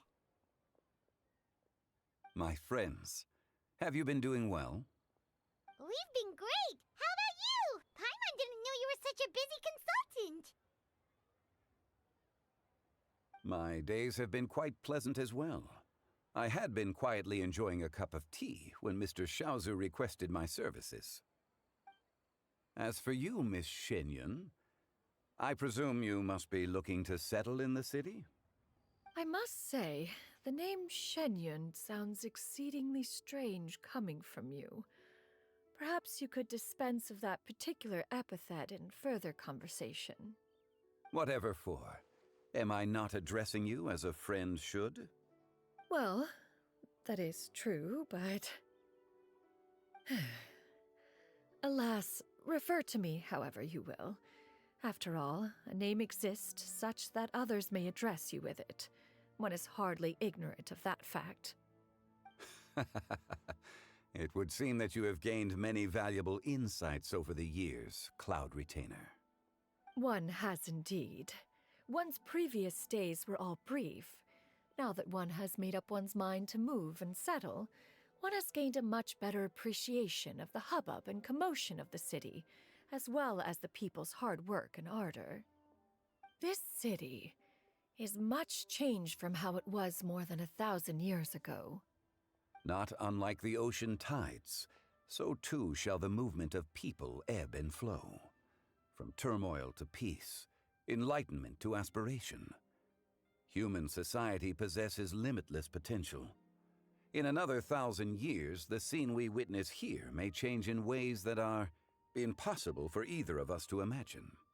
Alright, that's enough reflection for one day. No need to get all sentimental on us. You make a valid point, Paimon. Now that the sale has concluded, what say one plays the host as we try some specialty dishes together? One must profess great interest in trying bamboo shoot soup. Perhaps you have forgotten, Cloud Retainer, but I once tried my hand at that dish.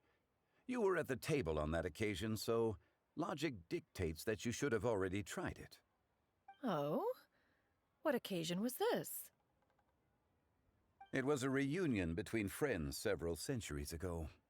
Alas, you must have been too preoccupied to secure yourself a portion. Or perhaps our other companions simply availed themselves of faster reflexes on that occasion. Huh! Hardly. 'Twas most certainly out of consideration for the others in attendance. In but a moment, one will show you what it means to have a true deftness of hand. It is settled then. Bamboo shoot soup, Mora meat, crab roe tofu, triple layered consomme. We shall enjoy the lot. One has already passed word to Shenhe and Ganyu to make a reservation. It is prime time for them to meet one's newest disciple. Is that agreeable to everyone? It should be a most splendid occasion. Shu Yu, come now, it is time to dine. Ah, this gentleman over here is Mr. Zhang Li. He is, A humble employee of Wangsheng Funeral Parlor. Pleased to make your acquaintance. Nice to meet you too, Mr. Zhengli. That should be everyone, right? Let's go!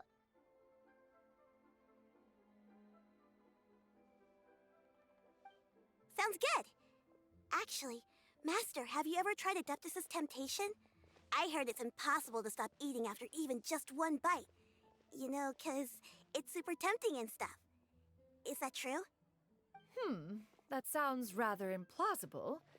Although with the right preparation, certain dishes can be too delicious to resist. Huh? Why are you all walking so fast? Hey, wait for Paimon! Hey, wait up!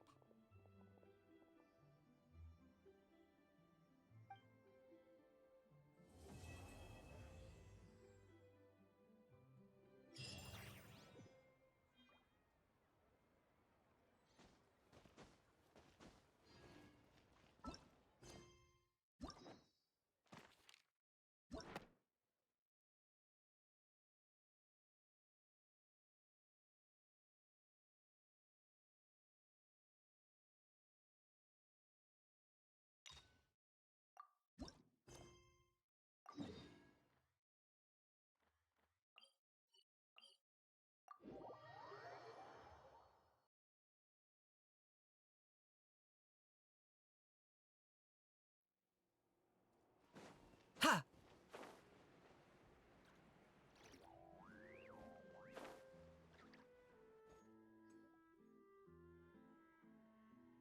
Well, if it isn't my dear partners. That voice! It's Navia!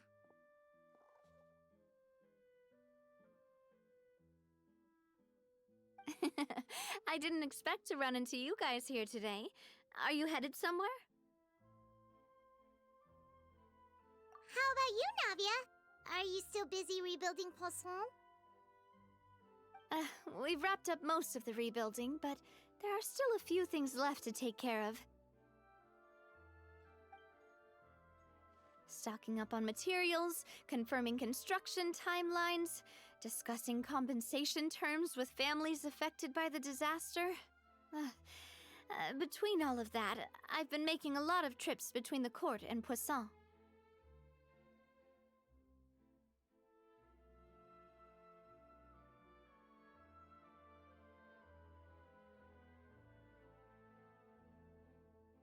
Well, though the victims have received relief payments from the court, in my opinion, as the administrators of Poisson, Spina di Rosula should take some responsibility as well. Our financial situation right now isn't the best, so all we've been doing is signing agreements for the damages to be repaid at a later date. Though just pieces of paper now, they demonstrate our commitment. They're necessary to restore the people's faith in us. Oh, spoken like a true president. You are a really responsible leader. That must be taking up most of your time, though, right? Oh, you bet. Between that and all the other errands I have to run at the court, I'm always forgetting one thing or another. So before I came over this time, I took a page from Melusa's book and decided to make a list of everything. This way, it's easy to see which tasks you haven't checked off. And then, since Melus loved using shorthand, I decided to also follow his example and come up with some shorthand of my own. But after running a few errands in the city, I'm kind of struggling to even read my own handwriting anymore. That does sound like you, all right. So what kind of shorthand did you use? Oh, wanna take a look? Let Paimon see. Wait. There's nothing here but a bunch of weird symbols. This looks like a piece of kelp wrapped around a stick. And this other one, Is it supposed to be a boar in a box? The first one has to do with confirming the final payment amount for the fishermen, while the second one is a reminder to try the new burger that just hit the market. Okay, Paimon can definitely see how you might forget what each of these mean.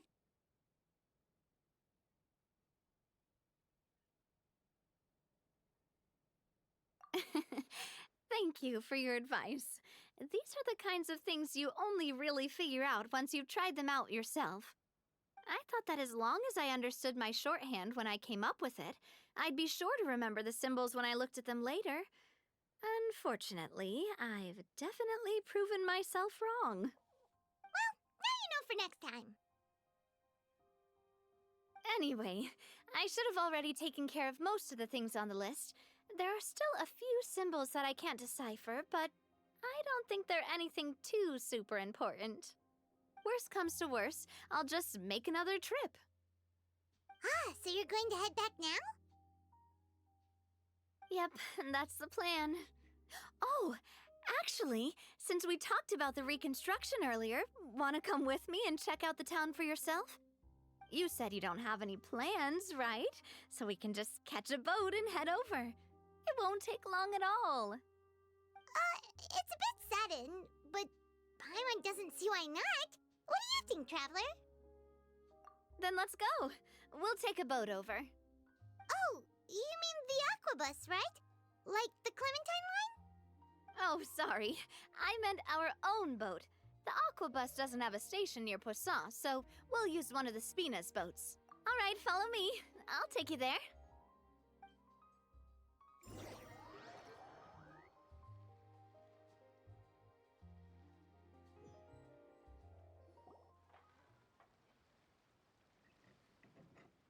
The engineer is still doing a few routine safety checks. We can head out as soon as we get the green light. So, Paimon has always wanted to ask.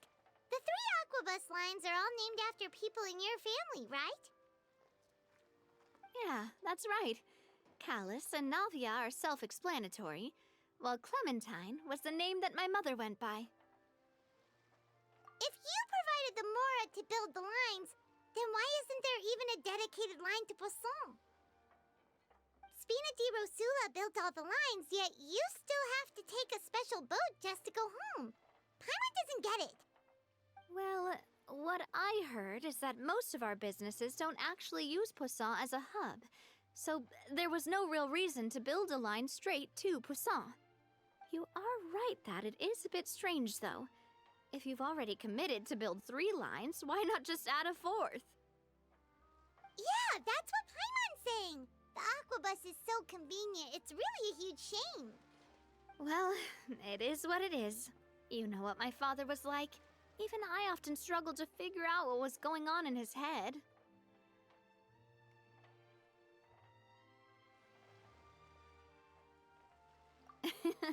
But that would only be the case if he cared about what others thought. My father was always really stubborn. Once he made up his mind, good luck getting him to change it.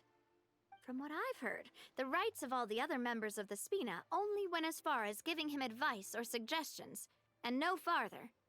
That included my mother, too. Huh. Well, that explains why you weren't on the greatest of terms with him. Yeah, because I wouldn't just let him keep getting his way. He was just... not very agreeable. Boss, the boat's ready. We can head out. All right, then let's head out.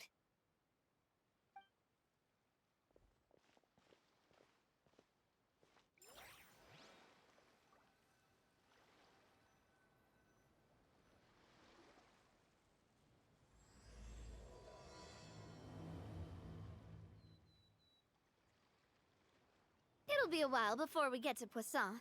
Let's keep talking. Navia, what was your mother like as a person? Oh, Paimon, sorry. She totally forgot that you mentioned before that she passed away during childbirth, so you probably don't remember her at all. That's all right. I've heard many stories about her from the rest of the Spina. They've always said that they were sure we would have gotten along famously. While my papa was stiff like a board, my mother was supposedly super cheerful and funny. Their complementary personalities allowed them to make up for each other's flaws. My father would run the businesses and expand our reach, while my mother would keep the peace and make sure that everyone was happy. Their work made sure that the Spina could grow and thrive. Sounds like they were not just a well-matched couple, but fantastic business partners as well. Yeah, but those are just stories and anecdotes after all. It's hard for me to piece together a more complete or intimate picture of her. But sometimes, I'd still look at the Clementine line and wonder, would the Spina and Poisson still be what they are today had my mother survived? Silver once said that a name is a kind of inscription, a way to etch a memory into the world. When given a name, a cold, inanimate object can gain a completely new meaning. So, I will always associate the line with her in my heart. Over the past few weeks, I've also begun to appreciate how water can take in and hold our most intense feelings and memories, as well as how one may reflect on their past by watching the sea. I've lost many beloved people and memories to the sea. Even though I cannot stop for them and must continue to keep moving, the fact won't change that they existed in my life and gave me the reason and motivation to move forward. Always. But no matter what, we can't change the past. But I tell myself that I need to keep looking towards the future. Everyone, even my parents, have already overcome so many obstacles. Besides, I'm the president of Spina di Rosula. I've got to keep my chin up.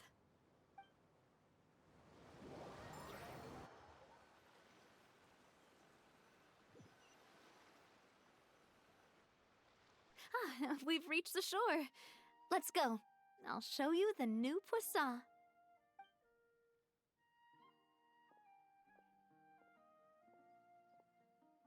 Navia, do you think she's doing all right?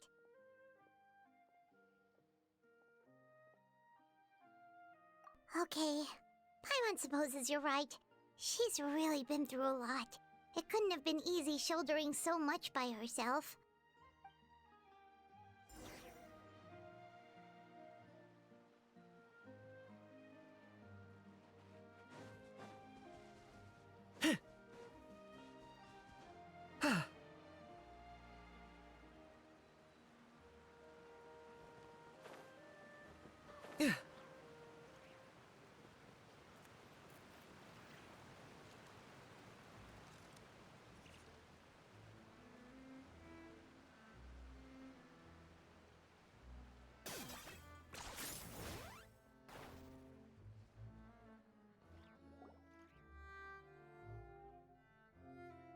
Boss, you're back! Traveler and Paimon, welcome back to Poisson. Oh, hey! Fancy seeing you again, Florent. Is it your turn to take care of Navia now? Hey, I can totally take care of myself. For the time being, I'll go around without any attendance. We did hand over some of Malus's old responsibilities to Florent, though. It's been really nice to have him around to help out. Thank you for the compliment, boss. As you see, I've been working closely with the boss on rebuilding Poisson. Mr. Malus was an extremely capable and respected member of the Spina. I've got some really big shoes to fill. All right. There's no need to be so formal. Everyone's practically old friends by now. Were you waiting here for me? Did we manage to make any progress on the statue? Yeah, we contacted a sculptor about the job, but they can't get started on sourcing a correctly sized block without knowing the design that we want to use first. You're commissioning a statue? So basically, we've been meaning to commission a statue of my parents in commemoration of everything they've done for the Spina and the town of Poisson. But since my father was known as callously unfaithful for the longest time, it would have been too controversial to commission a statue of him. But now that his name has been cleared, and the town is also being rebuilt, I thought this would be the perfect chance to actually realize this dream.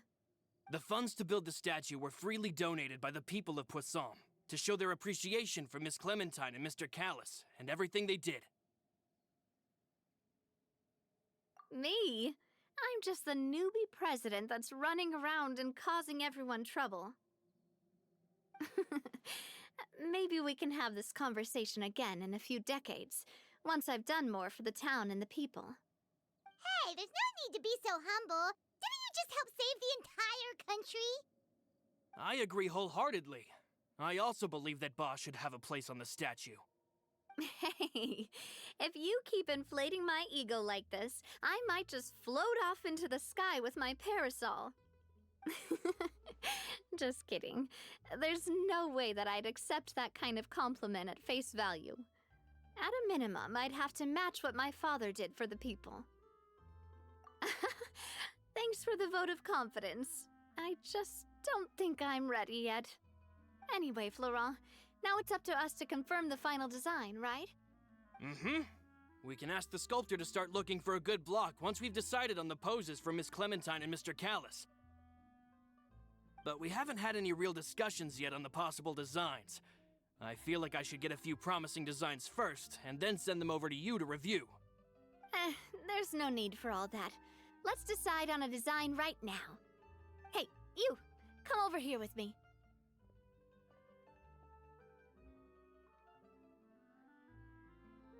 Modeling a few poses, of course. Here, just pretend to be Callis, and I'll be Clementine. Didn't you say on the boat that Callis and Clementine sounded like great partners? Well, then there's no one better to fill this role than my most valuable partner. Florent, let's grab some reference shots. You've got it, boss. I'll go get the camera. Well, what do you think? Got any ideas? Well, I've actually discussed it a bit with Florent before, but I could never come up with any fresh or original ideas. It's probably because my idea of them is already kind of set in stone. So, I want to pick your brain for a bit and see if you can come up with some new and interesting ideas. I'm all good here, boss. Feel free to start posing whenever.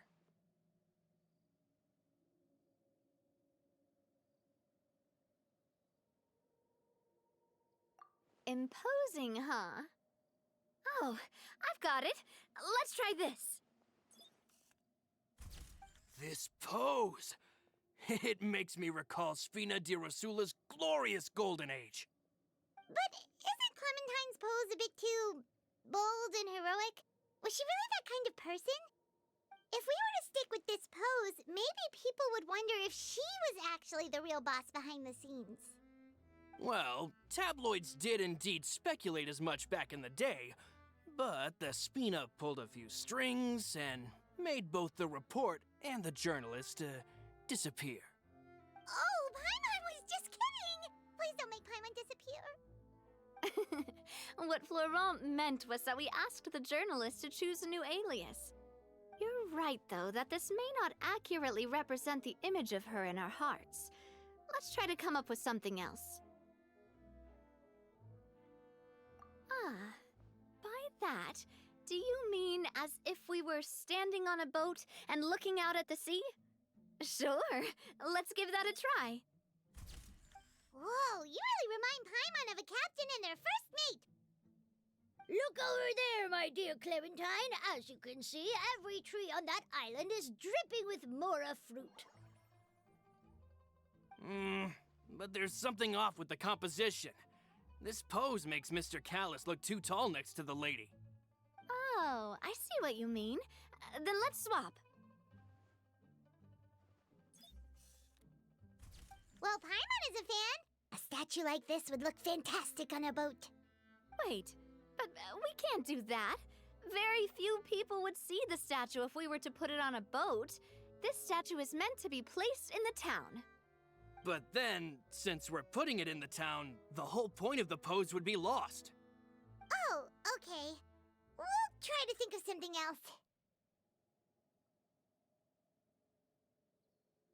A happy pose? You mean something like we were laughing together at a funny joke?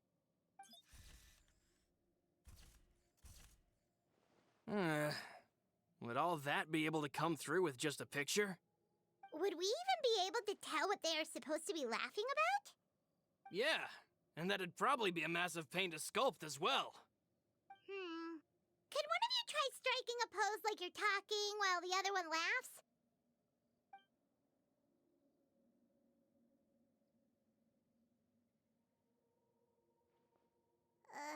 That actually sounds pretty hard to pull off. Forget it, let's try something else.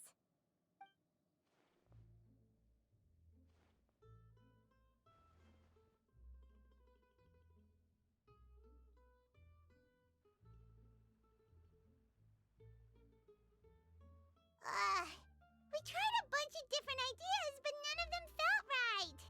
Paimon's all out of brain juice now, too. Oh, don't worry. We still got a lot of reference shots out of the session, and each of them can be considered to be a souvenir in their own right. Let's just keep the ideas we tried as backups. Man, if I knew I was going to do a photo shoot with the Traveler, I would have prepared a lot of outfits and props ahead of time. Oh, outfits! Oh, that's the errand I forgot back in the city. Do either of you still remember that girl? The girl I went to see with you two. Her name is Adele. Oh, Paimon remembers her. She was the one that we met while investigating Mr. Callus's case, right? Yes, that's exactly who I'm talking about. So, after the case, she was finally willing to talk to me, and she told me that she wanted to join the Spina too. I said that it's fine, but young children are not allowed to join the Spina. She will just have to wait a few years, and then we'll welcome her with open arms. Since she's still a child, though, she thought I was just trying to let her down gently. But how could I get her to believe that I meant what I said? In the end, I came up with an idea. I'd have a Spina uniform made and give it to her as a gift. But I got so busy and distracted in the city that I forgot to pick the uniform up. So I did forget something important after all. Don't worry, boss. I can send someone to pick it up right away. On the matter of the statue, we should still come up with a few more ideas for the design. I'll have to trouble you to source some for me. We could have just done that from the start.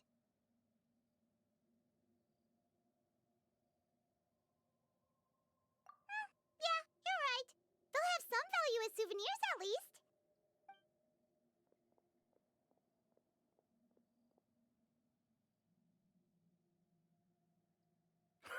Navia! Florent, guess who's back? Huh? But aren't you supposed to... Oh, well, if it isn't Coulter. Back already from the Fortress of Meripede? That's right. I finally finished serving my time. Gotta say, turns out I was a lot tougher than I thought. After I got out, I immediately made a beeline back to Poisson. You could say that familiar, briny smell became a primal call, urging me to forget everything else and just come back home. You wouldn't believe how much I've missed Melissa's grilled fish. I dreamed about it every time I had to get a welfare meal down there underneath the sea. It's good to have you back, Coulter. You look as well as ever. And this guy is? Let me introduce you. This is Coulter, another of Spina di Rosula's members. He was found guilty and sentenced to the Fortress of Meripede some time ago. But, looking at it now, it was probably another one of Marcel's plots while he worked at the Confrérie of Cabrières. Wait, Mr. Marcel? What do you mean? He was involved in some sort of plot? Have you not heard anything at all about the water from the primordial sea case? Well, I know that Fontaine got flooded, but then the water levels miraculously receded. I thought that was all there was to it and didn't care to ask for any more details. Do you mean Mr. Marcel was somehow involved with all that? Oh, looks like we'll have to explain everything from the top. That case, a lot of things have happened in Poisson since then. First things first, let me introduce you to these two. They're my most trusted partners, and they've been with me through thick and thin. Now you could call them Spina di Rosula's VIP helpers. Oh, nice to meet you. I don't recall Navia ever generously complimenting anyone like that before, so you must be pretty amazing to get that from her. Yeah, we are indeed pretty amazing. But we've been cool since before we even met her. Humble again as always, I see. Even when I was totally sincere with my praise. Nice, nice. Spina di Rosula always seems to attract great people. Oh, that reminds me. Where are Malus and Silver? Aren't they always by your side? About that. Coulter, a lot of things happened while you were gone.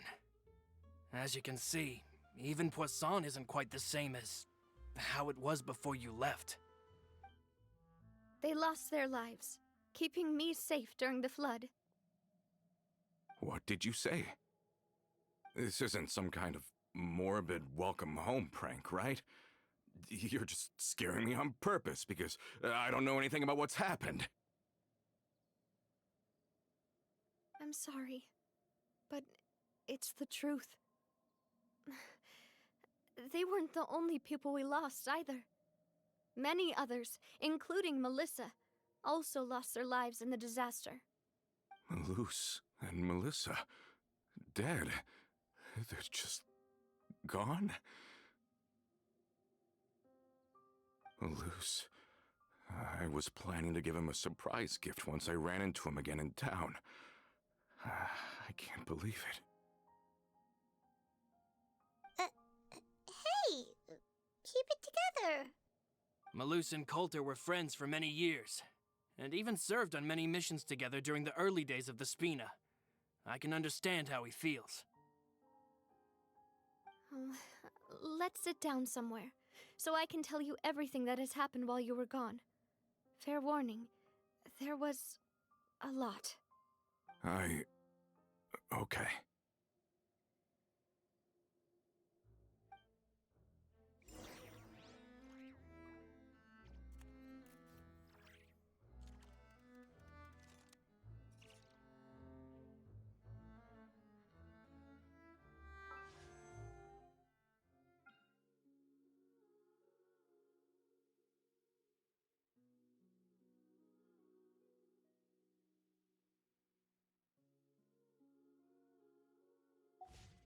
I'm not the friend to come to for words of comfort or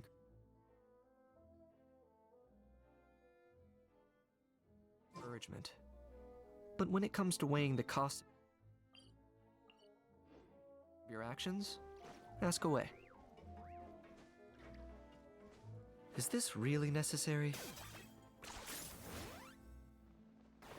I need to find something to do with myself.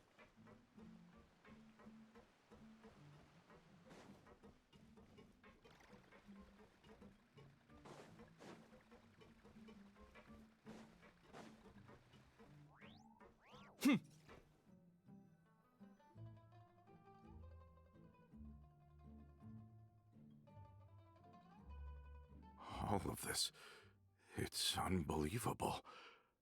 I can't believe that those stories were real. It all really happened. Has the world gone mad?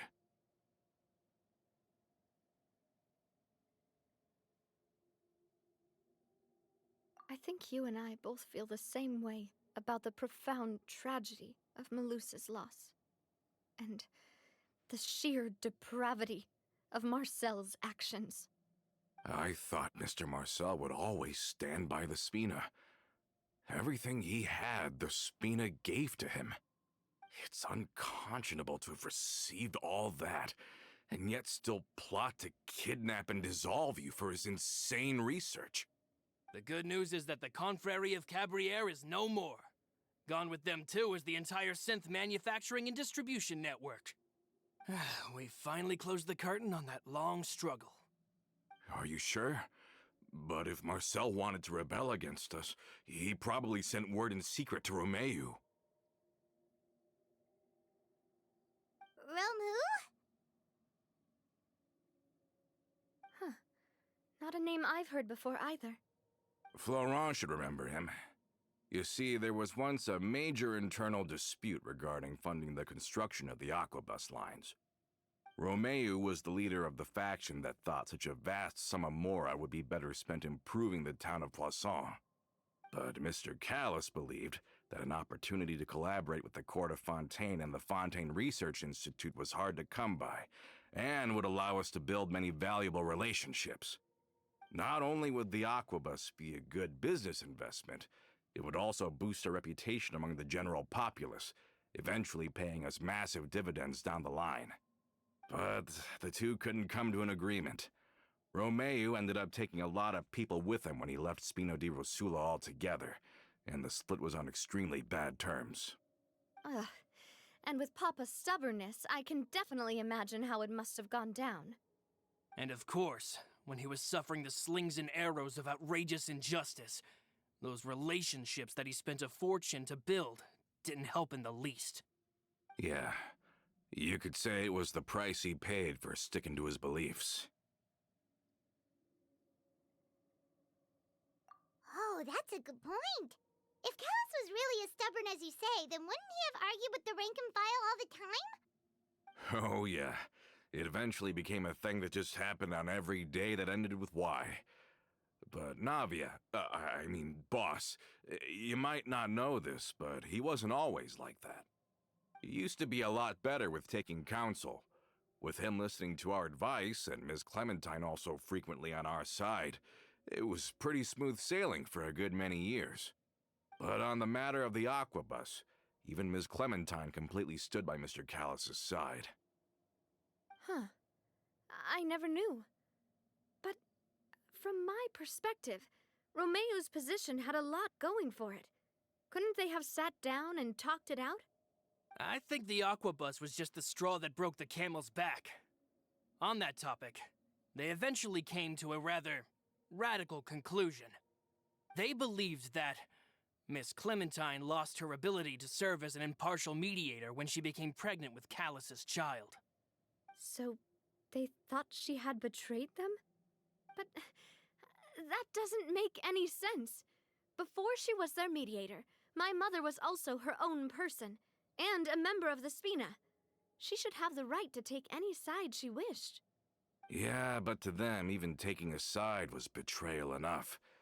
They felt like their voices could no longer be heard once their sole mediator had gone over to the other side. Of course, Ms. Clementine then passed away, and Mr. Callus began to regard the completion of the Aquabus project as her final wish. With that, the last hope of reconciliation was gone. So that's what happened. From that point on, Romeu and his people cut ties with the Spina, and never gave us any kind of professional or personal courtesy ever again. Perhaps they've regarded us as enemies ever since they left.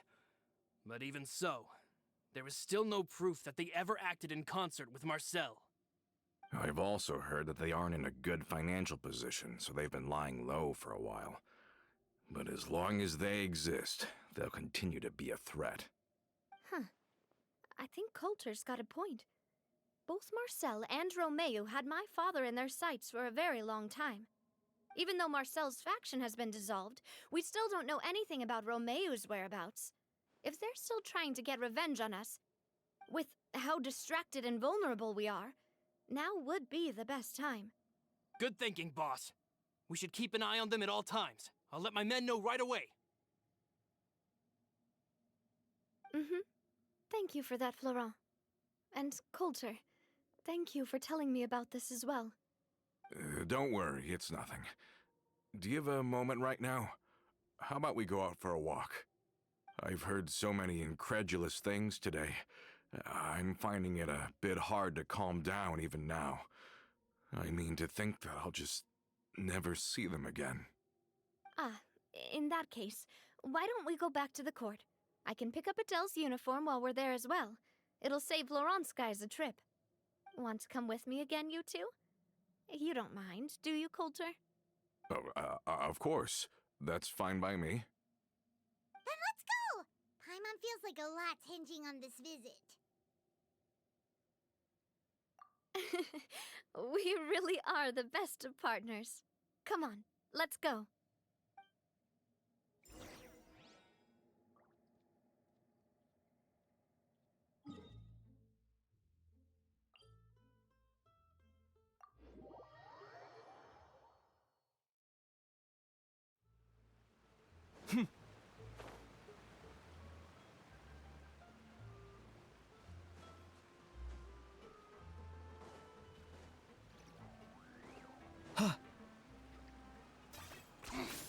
points for agility.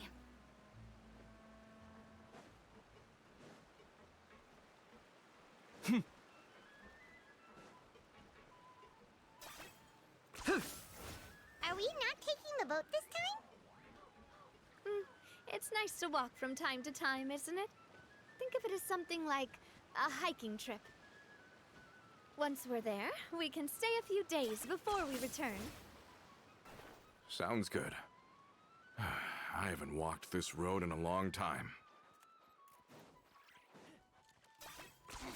10 points for agility.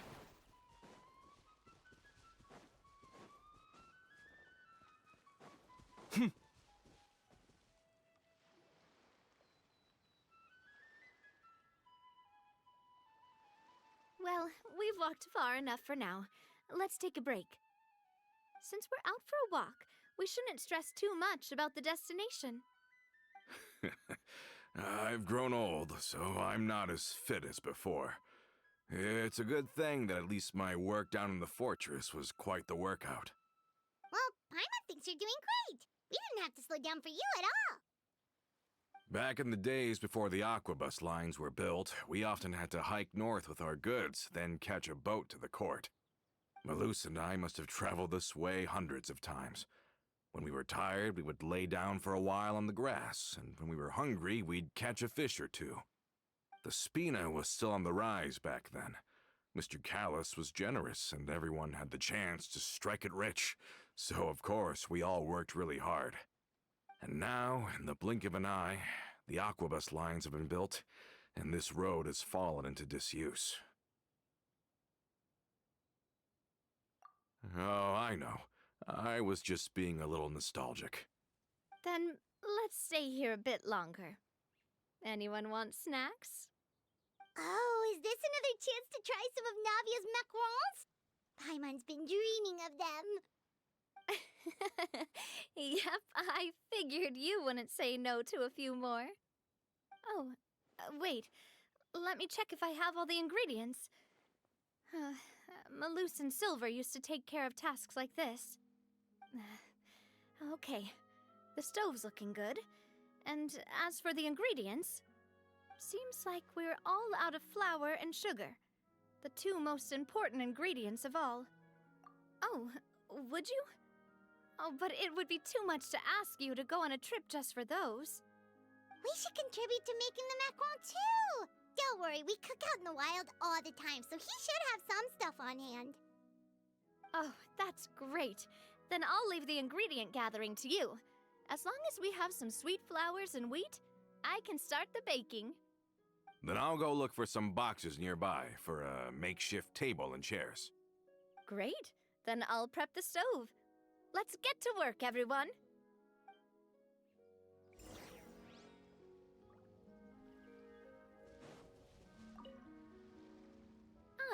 How did it...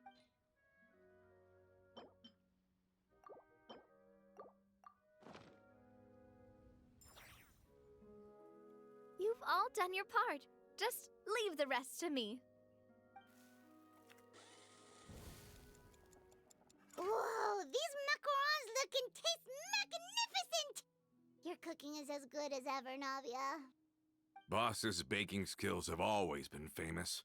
Everyone in the Spina knows how exceptionally talented she is. Oh, it's just a hobby.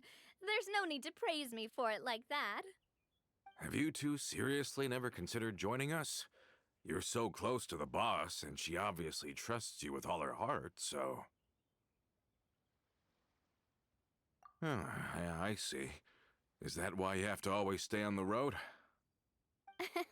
You just happened to walk in on our little reunion. It's actually been quite a while since we last spent time together. Adventurers never stay in one place for long. The name of Spina di Rosula would just tie them down. Besides, after everything we've been through together, I'm sure our hearts would remain intertwined even if we found ourselves on opposite sides of the world. Even if Paimon was far beyond the horizon, she'd still remember the delicious taste of Navia's macaron. I understand now. Then I am very lucky indeed to have been graced with the chance to meet the two of you. I will endeavor to make the most of this short yet fortuitous encounter, and enjoy every moment we spend together. We've got no wine with us, but let's still toast with water, in celebration of this moment.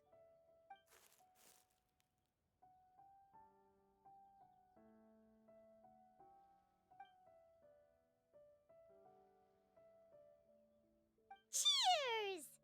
Hey, what are you doing? Quick, join in on the toast! May your travels go smoothly, may the Spina continue to grow, and may our friendship last until the end of time.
Leaving the Ministry of External Relations was definitely...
newcomers are full The of food in the enthusiasm. cafeteria is excellent, if you're lucky enough to make it in.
Hal loves being antagonistic. Just ignore him when he's mouthing off. Don't let him get under your skin. Can you...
The food in the cafeteria is excellent. These newcomers are full of enthusiasm. Was definitely the right decision.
All set? Let's move out then. I asked some old acquaintances in town to make Adele's uniform, so we should be able to pick it up right away.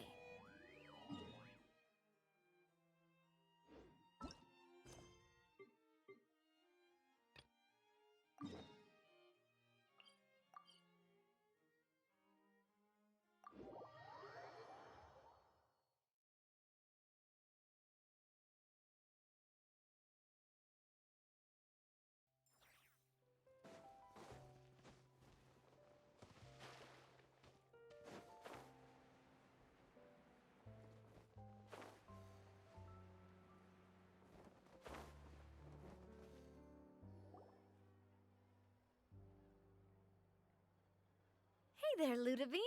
How's business lately? Ah, the demoiselle of Spina de Rosula.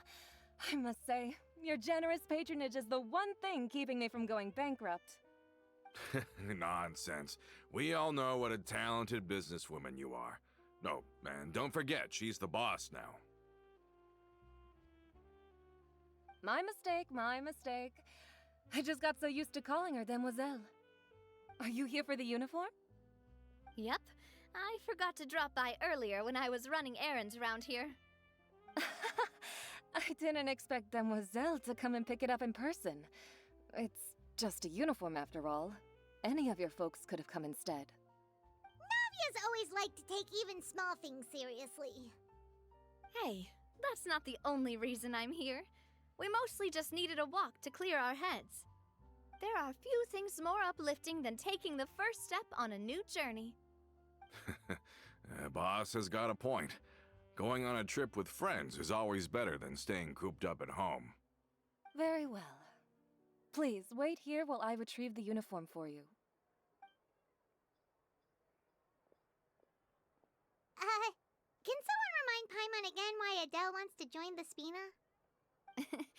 She hasn't given me any concrete reasons. All she says is that she really looks up to me. After we cleared her father's name, she became a lot more cheerful and outgoing.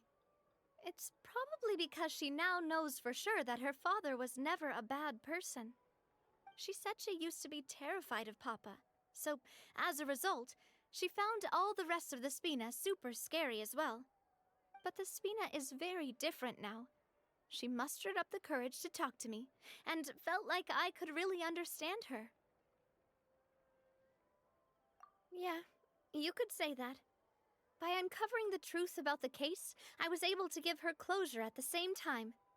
She said that she wanted to become someone like me, someone who could lend a hand to others, instead of standing still and waiting for others to help her. From the sound of it, she'll be a wonderful addition to the Spina. I think so too. But for now, let's focus on giving her a great atmosphere to grow and thrive.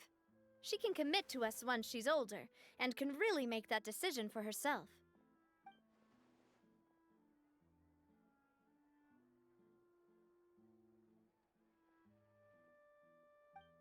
Is something up, Traveler? Huh? Tailing? Oh, Paimon's coming. I'll go check it out too. Coulter, please hold on to this for me. All right. Paimon saw them too! They headed up! Stop right there!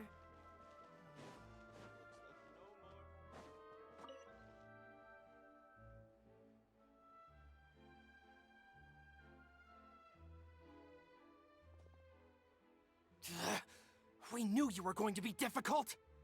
Seems like if we want them to talk, we're gonna need to teach them a lesson first. Brothers, there's no need to skulk in the dark anymore. Let's take them out!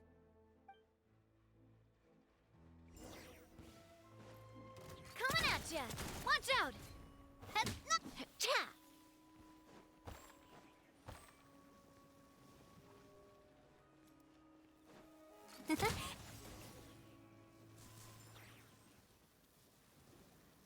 Now, talk. Who are you? And why were you tailing us? Don't think we'll let you off easy if you keep silent.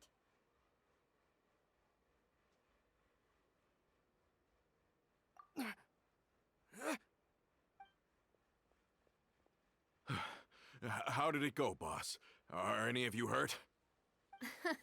If you thought they stood any chance against us, you were sorely mistaken. Anyway, stop playing tough and start talking. There won't be any room for negotiation once the Maison Gardiennage gets involved. We're looking to get vengeance on Spina di Rosula. We were discovered, and can't beat you in a fight. We admit it. We lost. Get revenge? Wait, you're not Romeu's followers, are you? You actually know that name? But if you do, then surely you should understand why we hate you so much! Indeed. You haven't got the faintest hope of winning right now. We were out drinking when we saw Navia. We got so angry we decided to follow you guys and look for an opportunity to really mess up your day. Too bad you guys messed up ours first.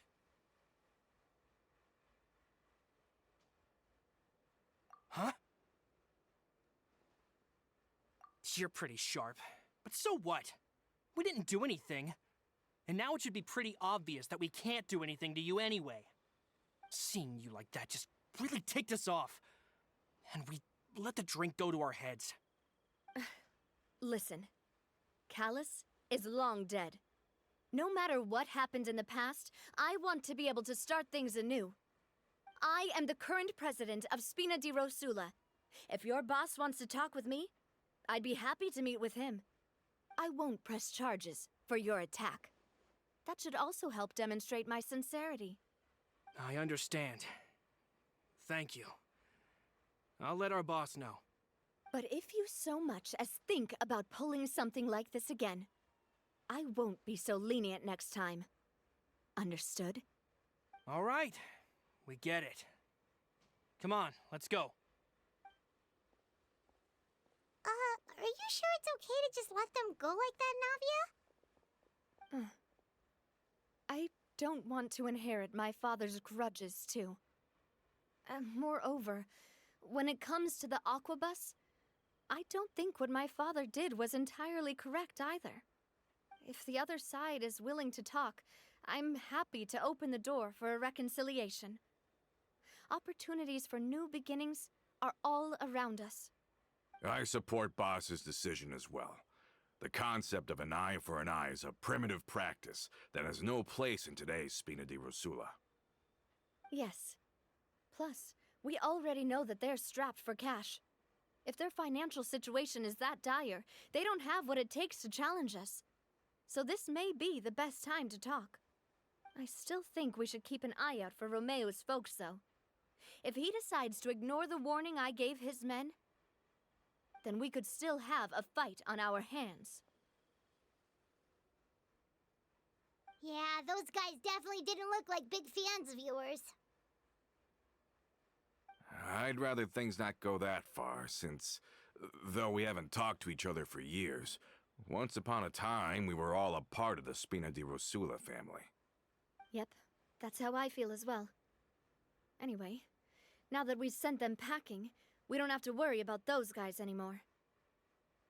It's getting late already, so why don't we stay the night in the Fleuve Cendre? We can head back to Poisson tomorrow.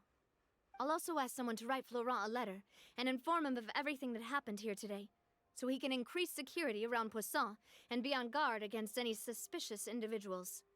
Do we have to stay in the Fleuve Cendre again? Even the pillows there smell like seaweed. Sorry, that's just what happens when you live near water and don't get much sunlight. Poisson's pretty much the same though, so I've long since gotten used to it. We can still go out in the evening for some grilled fish and drinks though. Betcha there'll be people singing sea shanties too. How does that sound? Huh. That does sound pretty cool. Okay, Paimon's on board now. Let's go! Paimon wants to sing too!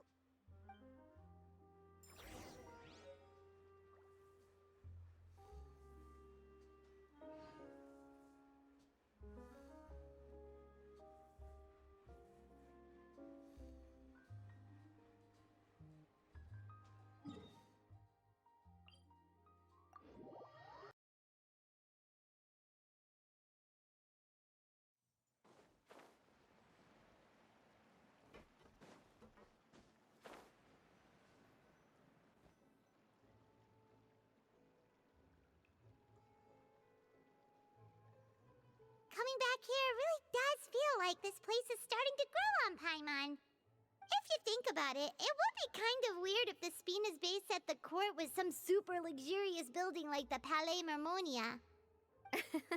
Totally. Right on the money, Paimon. Although, of course, with the continued growth of the Spina, Papa wanted Poisson to eventually grow into a metropolis, not unlike the court. He was a very ambitious man who rarely looked behind or beneath him. For better or worse, that always made him stand out from the crowd. And that's also why people hated him just as much as they loved him. All right. Why don't you go wait for me at the restaurant? I'll go do some prep and I'll get someone to tidy up your room while I'm at it. You can use the same room as last time. You still remember the room number, yeah? Yep. Kinda hard to forget when there are only so many rooms here after all.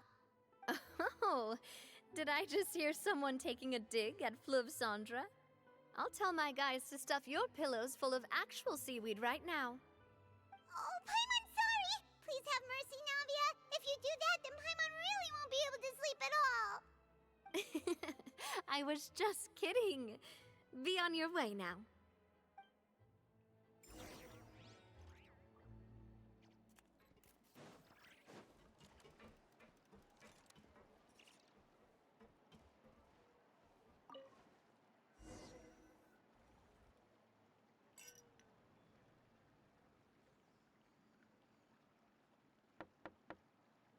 Hello? Are you asleep yet?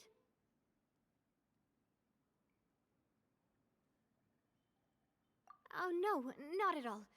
I just figured that since we don't get to enjoy nights like these very often, we should try to enjoy it to the fullest. Wanna go fishing? I've got some rods and lures ready. Oh, so that's the prep you were talking about. Sure, we'll come. Hopefully I didn't wake you or anything. Don't worry, you don't have to do any actual fishing if you're too tired. Just think of it as keeping me company. How does that sound? Okay, let's go. To the fishing spot.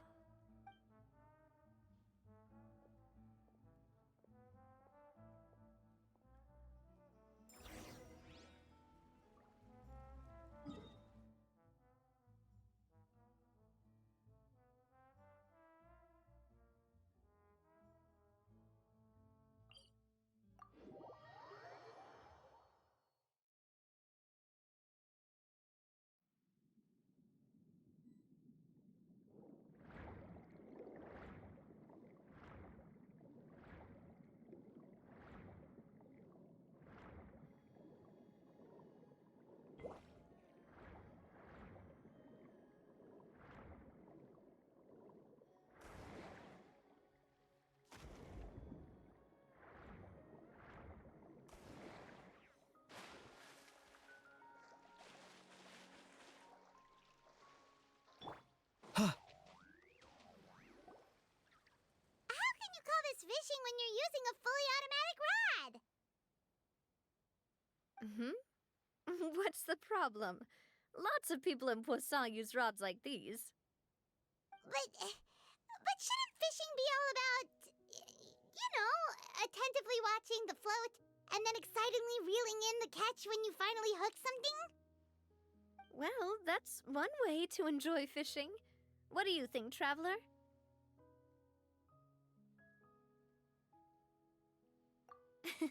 That's how I feel as well.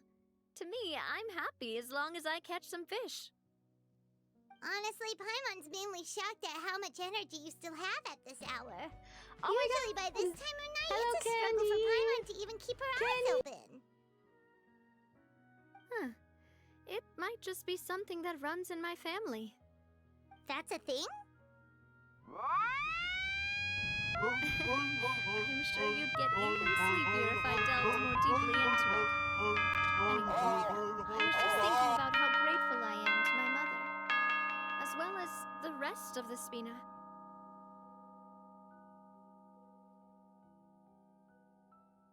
My father always had a lot of unrealistic expectations for me.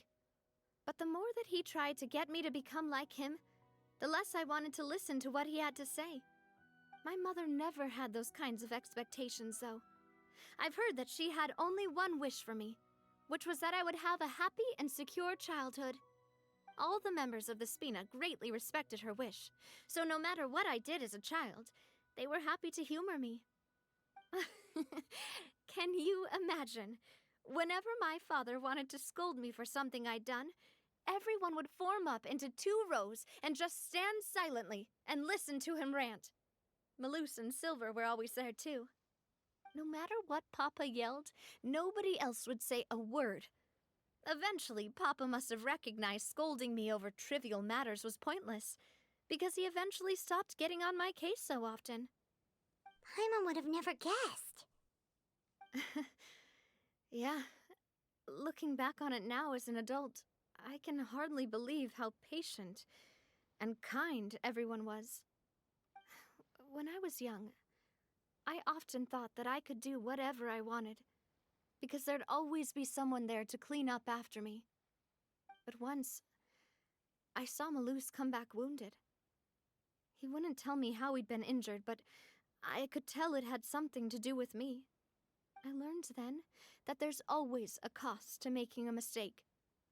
The more you care about those around you, the more you should care about doing the right thing to the best of your abilities. Because if you do falter, there'll inevitably come a time when you'll have to face the consequences. And when that time comes, those most precious to you really will throw themselves in front of you and pay the price for your mistakes. Sorry. I shouldn't have brought that up. I wasn't planning to talk about sad things tonight. Basically, I was just saying that the nurturing atmosphere of the Spina must have been my mother's legacy, rather than my father's. And if that's the only way that I can continue to feel her love, then I'd like to pass that warmth on. Is that why you let those guys go today? Mm-hmm. Although, maybe there's a part of not wanting to repeat the mistakes of the past. I want to be reasonable, at least. Hey, look! I think you've got something on the line! But why isn't the rod automatically reeling it in? Oh, there must be something wrong with how I installed the mechanism. It was my first time putting one of those rods together. We can't let it get away. Come on, you two. Let's catch it. You want Paimon to help too?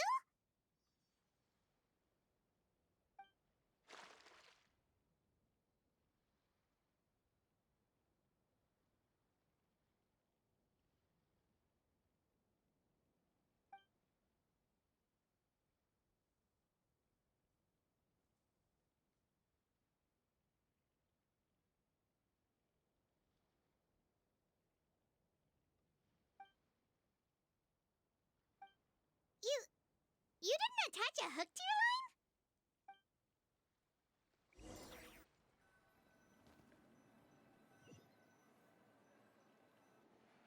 Stop wasting time!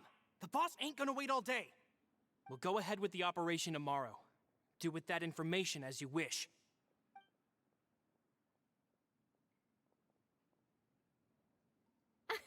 Well, your rod was missing a part too, so I guess that makes it fair. Well, if we're just talking about the number of missing parts, sure. Oh, never mind. Paimon really can't keep her eyes open anymore. All right, go to bed. I had a great time today.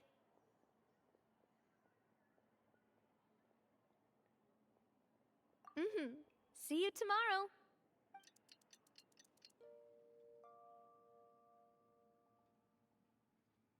So how was last night? Did you get a good night's sleep? Paimon dreamt that she danced with the sea stars, so you could say it was stellar. Get it? Huh. I didn't know you had such a great sense of humor. See? This guy gets it! Anyway, let's head out. I'll arrange for a boat to take us back to Poisson. I'm sure Adele will be happy to see you two again. Paimon hopes she'll really appreciate your gift. I hope so too.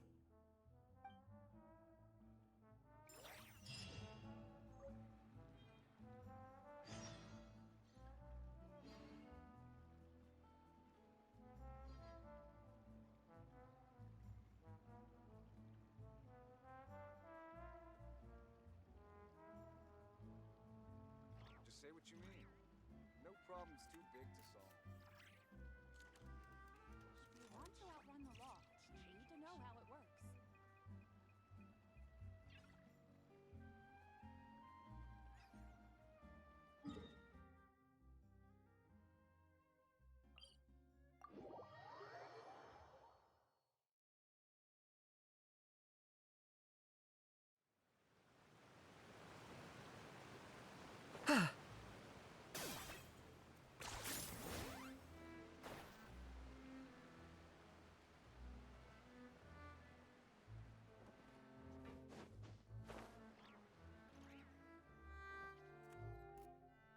Adele, we're back! We brought you a gift from the court, too. Whoa! Thank you so much, boss! Don't call her boss, okay, Adele? Just Miss Navia would be fine. Oh, it's all right. I don't mind. Besides the gift, I've also got another surprise. Guess who's here? It's been a while! Oh, it's you two. It has been a while indeed. Thank you so much for your help on Jacques' case. I've heard that you also helped save all of Fontaine. You're truly just like the great heroes of legend. You're really amazing! And if Miss Navia's your friend, then she must be super amazing too! What's in this thing? Can I look? Of course. Go ahead.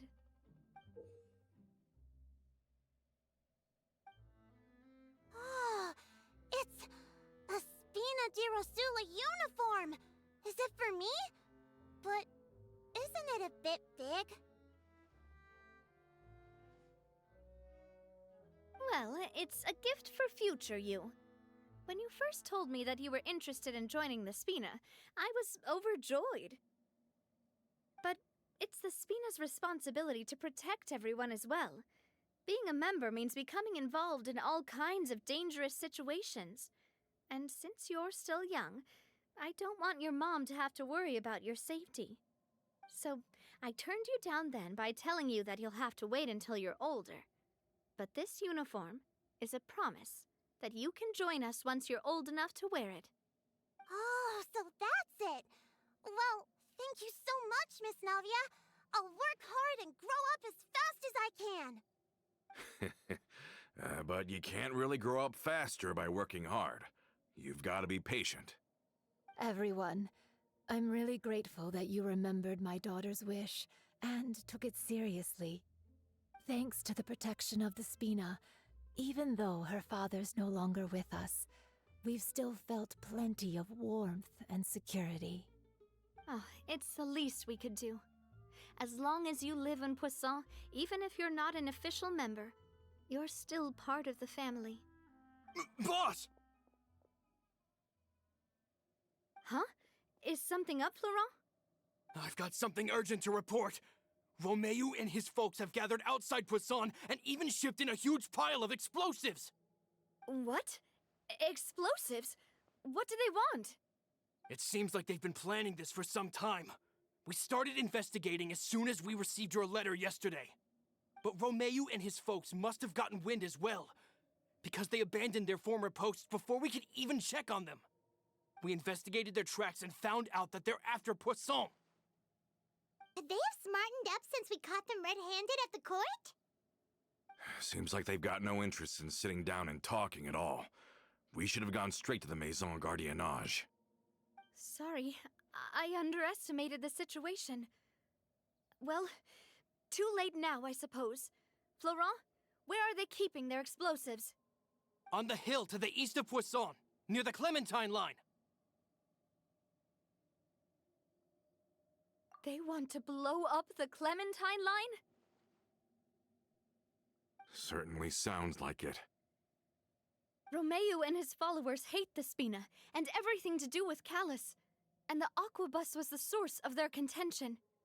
If they manage to blow up the Aquabus line, all that rubble will come crashing down the hill and straight into Poisson. Are they insane? There's tons of innocent people in Poisson!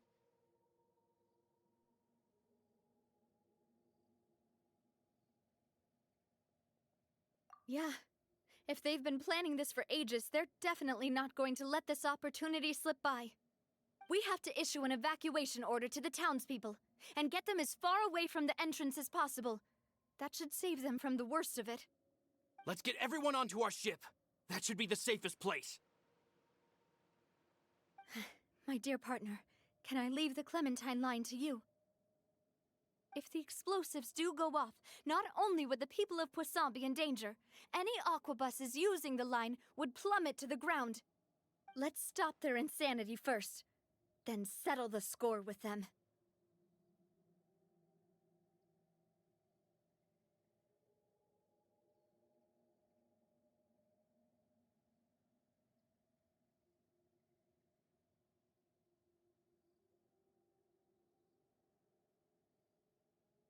Leave it to us, Navia. Please stay safe, too.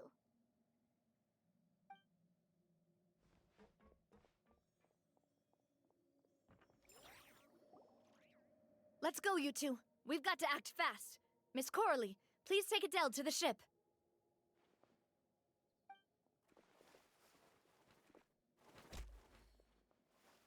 Watch out, boss!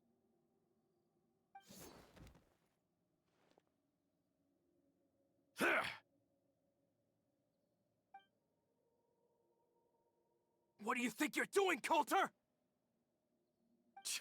I thought all the annoying little hindrances had left, but I still couldn't get rid of you. You mean this was all a trick?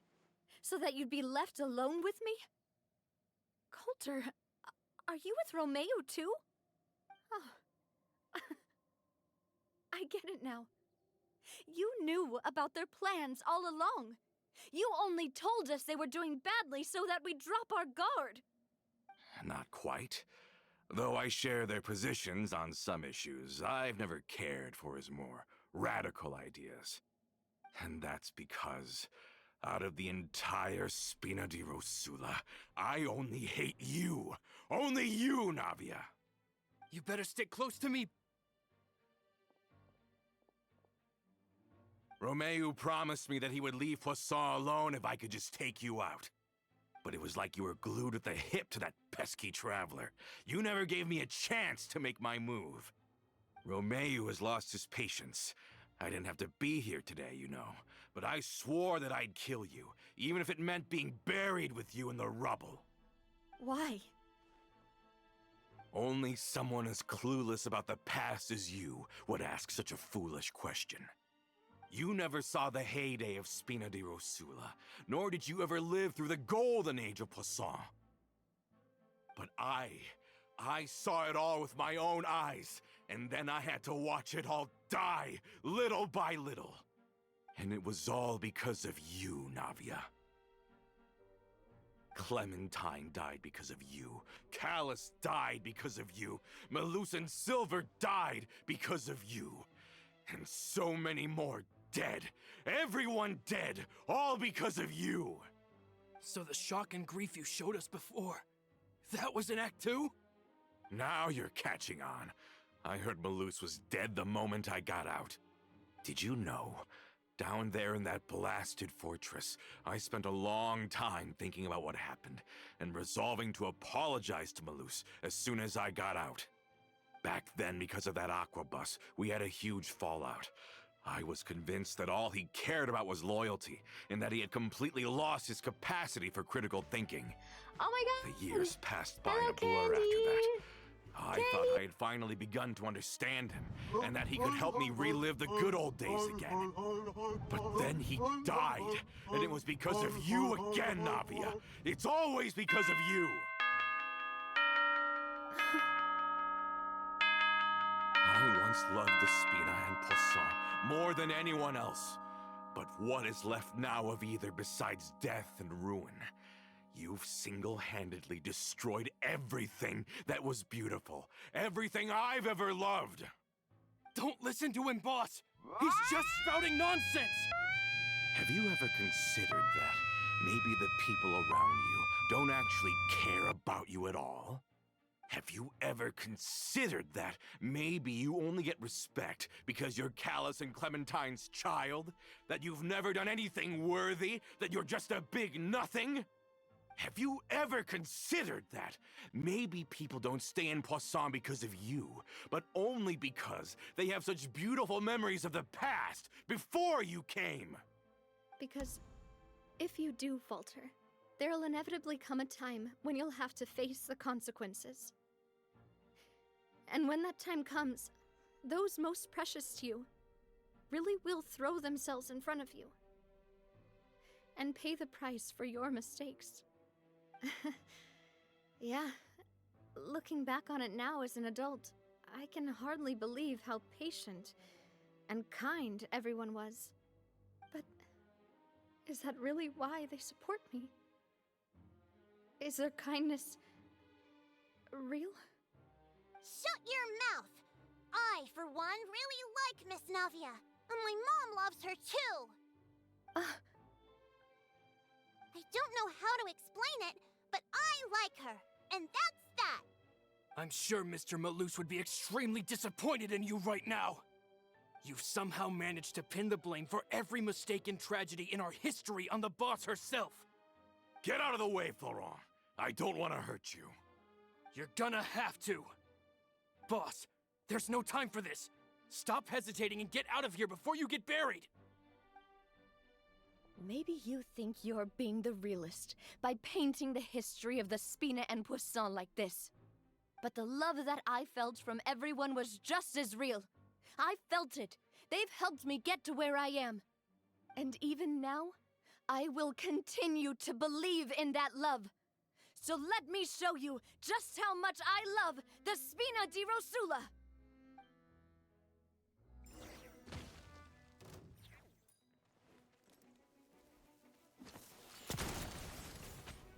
Watch out!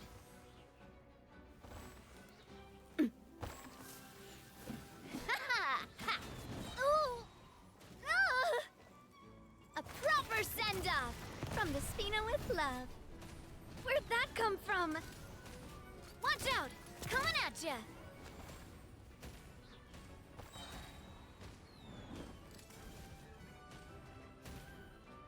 Coming at ya!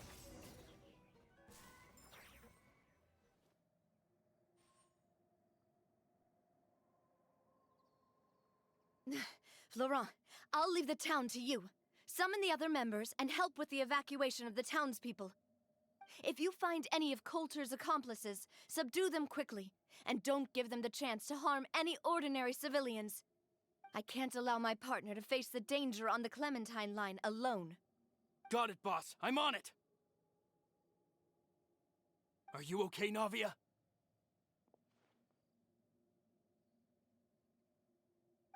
I don't know, but I have to go.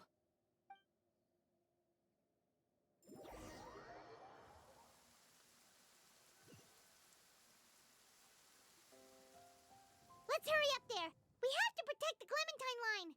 If they're gonna blow up the waterway, they must have planted the explosives next to the support pillars.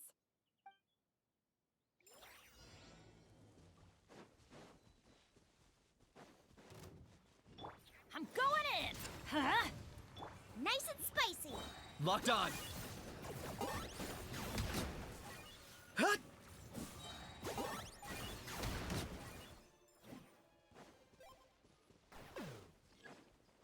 Claim these souls! Submit your souls in sacrifice! Get them! Scared, speechless. They certainly brought a lot of muscle. They're really slowing us down. But if we're meeting resistance, we must be heading in the right direction.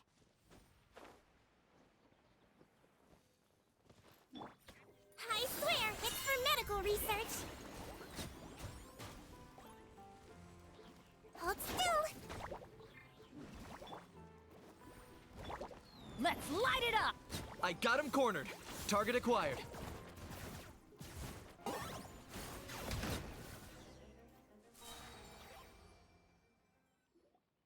These must be the explosives, right? And this is the control mechanism. How can we disable it? Oh, Paimon's too scared to touch any of this stuff. strangely shaped hole here. What is it for? Oh, that certainly sounds possible. Maybe one of the people we just beat up has the key. Okay, you take this side, Paimon will take the other. Let's see what we can find.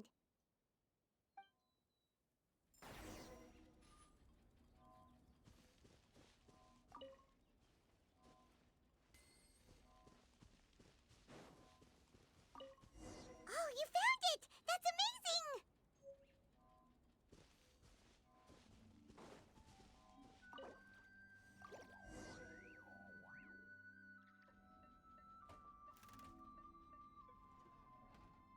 That should do it, right? Navi and Florent should be able to relax now.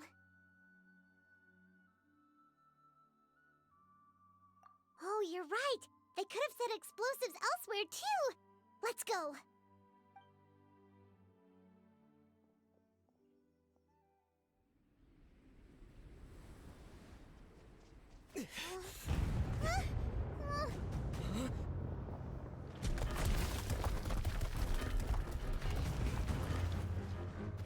They're gonna bury Poisson!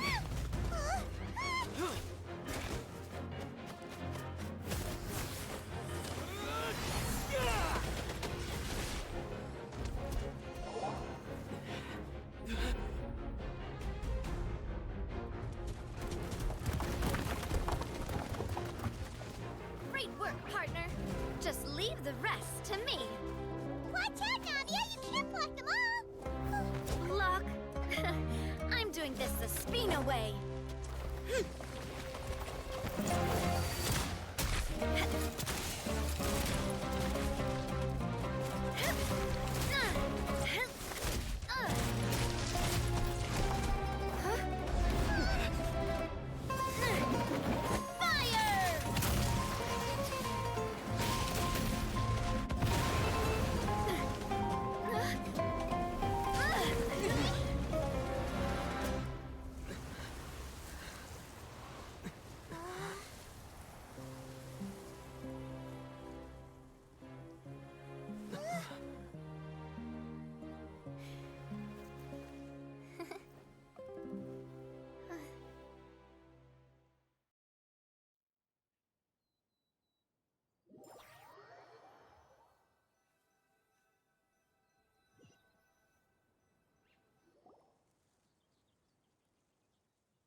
I heard from Thierry that even they're your enemies now. They were once a part of Spina di Rosula. Do you plan to settle this privately with them? I have nothing more to say to them. Regardless of whether their hatred and anger towards me or the Spina was justified, anyone who's willing to endanger innocent civilians is no longer sane enough to even be worth trying to talk to. Please prosecute them in accordance to the law. Spina di Rosula will not raise any objections. Sounds good. We're very appreciative of your help. Without it, the consequences would have been far worse. All right, this operation is a wrap. Take him away. We won, Navia! We saved everyone! And you were so cool! Yeah. Luckily, we were just in time.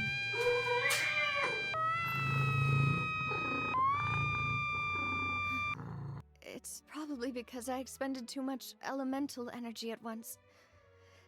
I'll be fine. Don't worry about me. But you usually glow up whenever other people compliment you. Paimon's not used to seeing you like this. Boss, we managed to catch all the infiltrators in the town. The Maison Gardiennage is taking them away as well. Seems like Romeu really went all in on this mission. If he sent literally everyone he had, though, that also means we've caught them all, too. We won't have to worry about them from now on. Got it. That's good, at least. Coulter, I can understand how you feel. The things that we lost, they're forever beyond our grasp now. And that makes them appear even more precious. I am not callous, and I will also never become him. The Spina and the Poisson that you loved are both gone,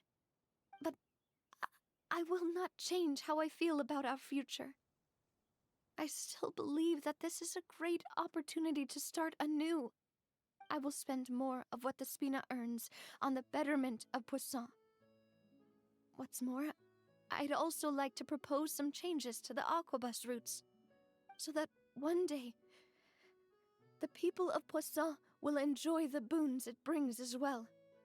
I know what you're trying to say. Mr. Callus would never have said anything like that. There are too many things in life that are just beyond our control. In that, we are the same.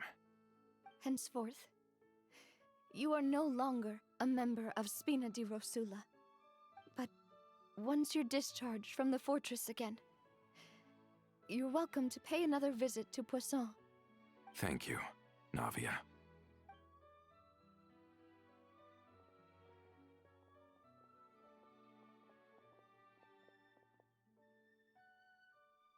As I thought. Boss really is a kind and gentle person. She is also, I must say, a truly unlucky person. Thank you for protecting the Clementine line. I was actually really scared, you know. I mean, even the Callus line won't be getting rebuilt anytime soon. If I'd lost the Clementine line too, I wouldn't know how to live with myself. A name is a way to etch a memory onto the world. Losing the line that bears her name, that I can see every day, would be like losing my mother all over again. Seeing it still standing there, tall and proud, it makes me really happy. What happened while we were gone? Honestly, you look more upset than tired or anything. Just give her some time.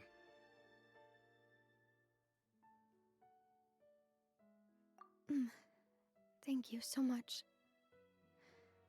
Can you give me a hand? I really don't have much strength left. Traveler, I want to ask you something. And please, tell me the truth. Do you really see me as your partner? Hello, Candy! Of course. Candy! That's good then. Hearing that, it brings me more relief than I can say.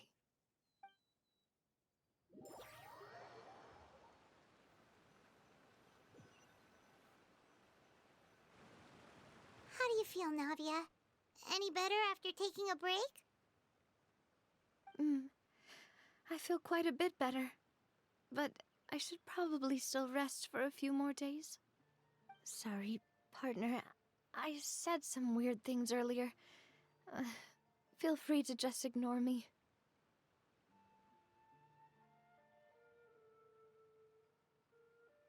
I used to think that I'd never doubt myself. But you could say I've discovered that I'm not as strong as I thought I was. Coulter mentioned my parents, as well as Malus and Silver. It's all thanks to them that I've made it this far in life. Do you think they ever regretted the choices they made? Has my existence made this world a better place? Don't think like that, Navia. You've already done more than enough. No matter what others think, we'll always support you to the end of the world.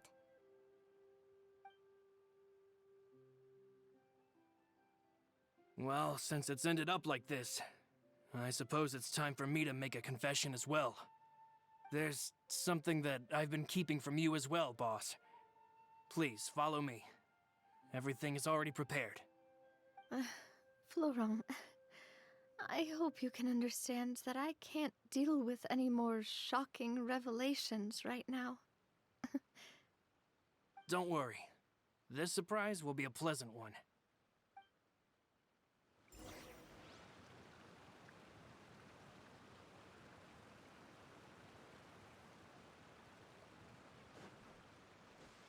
Is this really necessary?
Where's my key? Not again.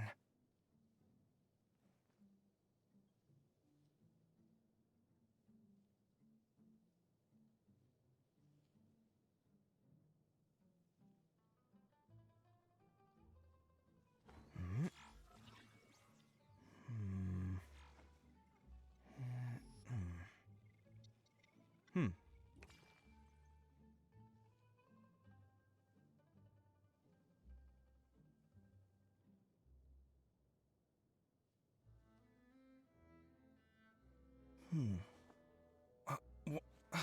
Where's my key? Not again.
Huh?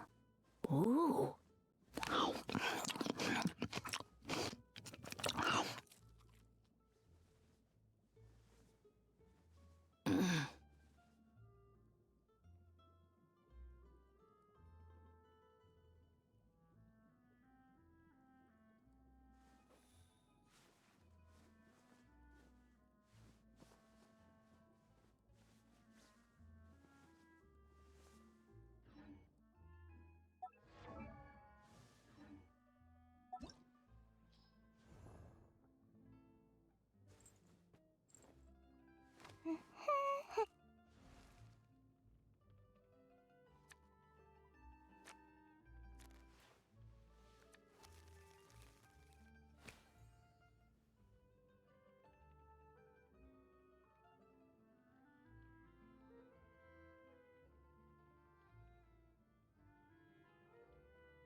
These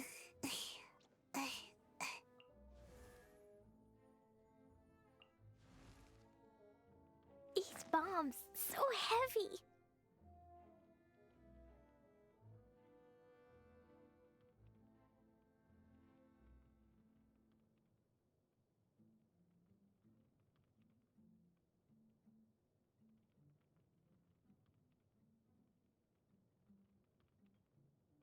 Dodoko? Dodo?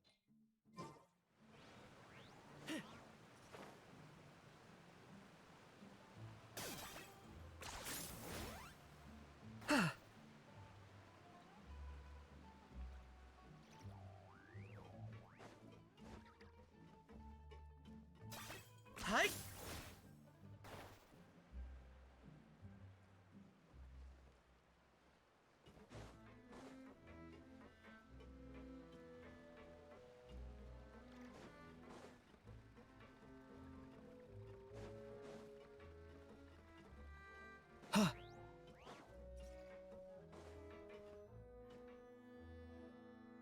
Why is everyone gathered here? And what's this? This was supposed to be a gift to you from everyone in the town. We were originally planning to show it to you once it was finished, but special times call for special measures. I've never seen you look so defeated before, so I've decided to show you the designs before the final product was done. Do I really look that bad? Well, if you're ready, I'll unveil the present.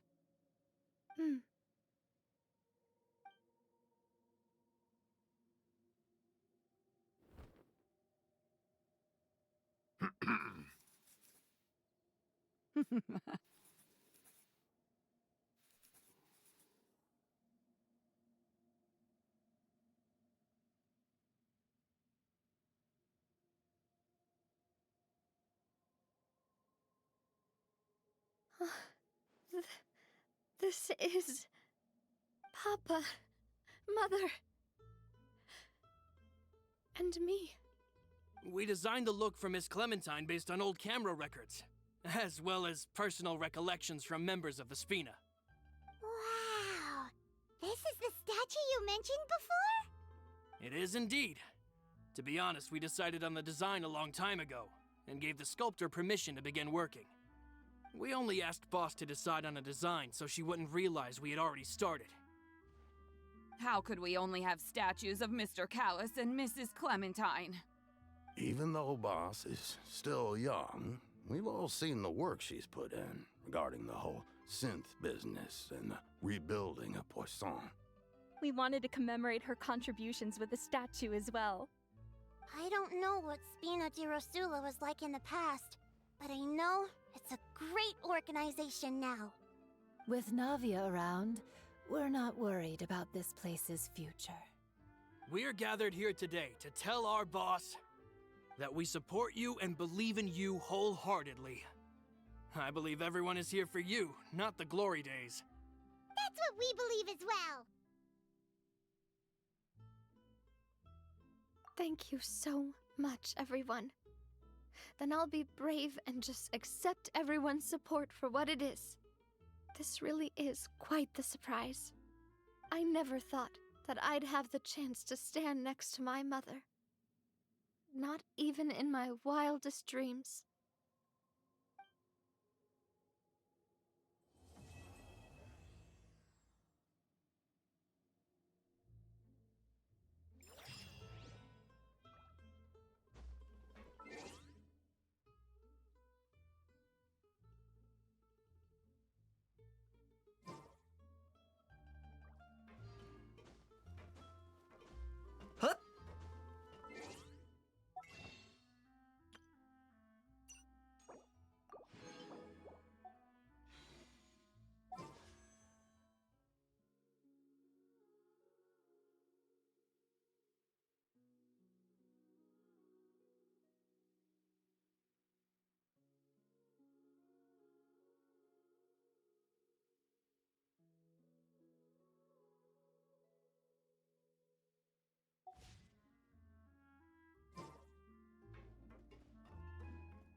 This realm is...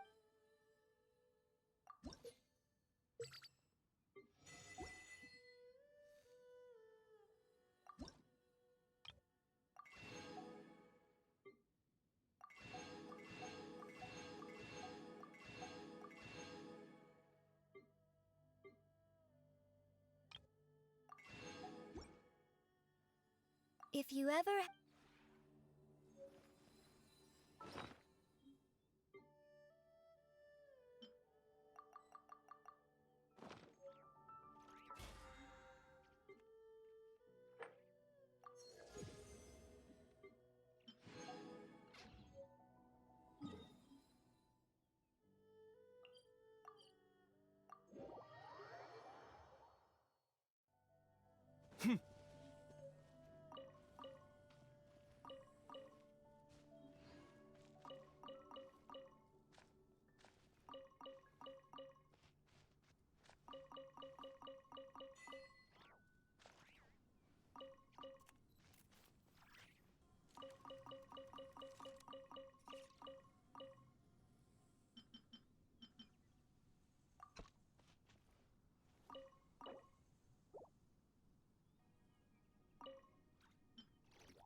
Bow before your king! Everybody stand back! Would blaze in dragon fire! I burn it all! Oh! Ha ha!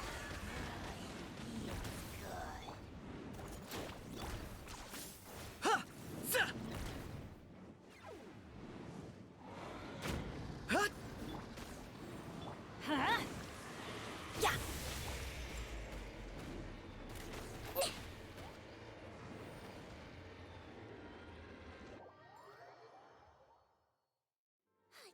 Let's see. Time for a painkiller. Out of the frying pan, into the fire. Off we go. Adventure time. Huh? I got him cornered. Pleasure doing business with you.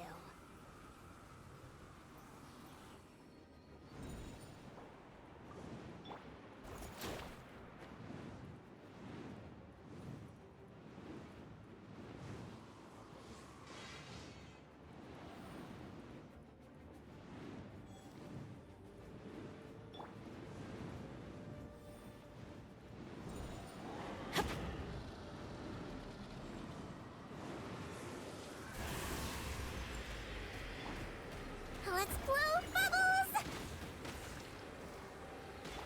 Boba, get them!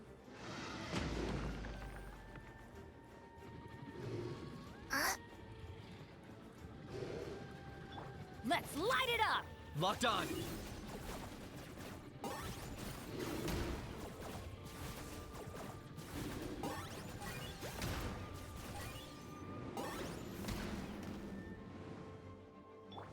Calm down!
I got him cornered.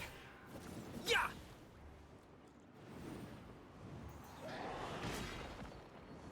Yeah! Huh? Huh? Huh?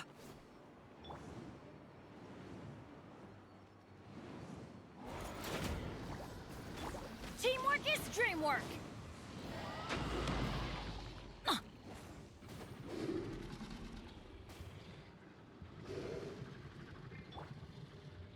He might feel a little prick.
This opportunity is quite hard to come by. Well then, amuse me. Surrender is a valid option. I promise I'll be gentle. Not bad, not bad. Guess I should take you more seriously. Yeah! Eat this! Boba, get... Huh? Claim these souls! My mistake. The glory to which Everybody none stand can back! compare! Especially not when I'm in a bad mood. That's gonna hurt in the morning. Measly insects! Now you must Don't pay. Locked on. That was unexpected.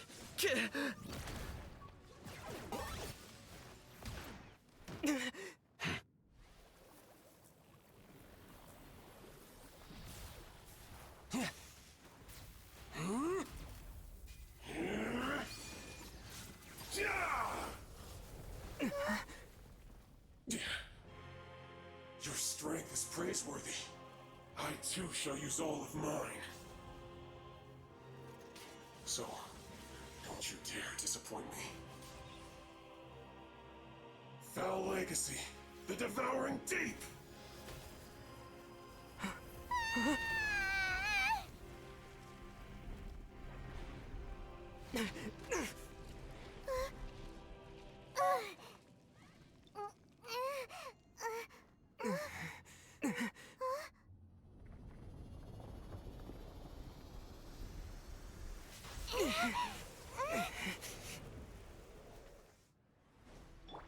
Hold still. Nice and spicy.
running away?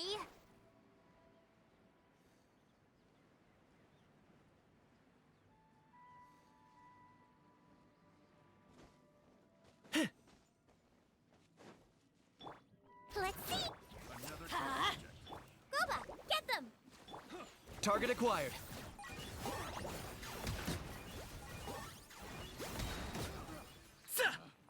Picked the wrong test subject. Huh.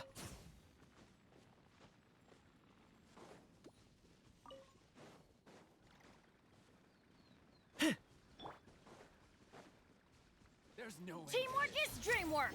Huh?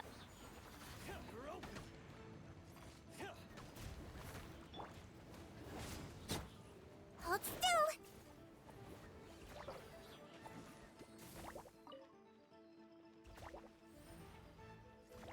Don't be nervous. Just relax. Yeah. Yeah. Huh.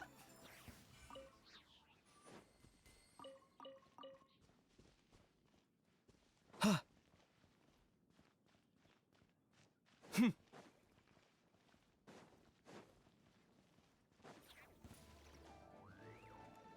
I got him cornered.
Everybody stand back!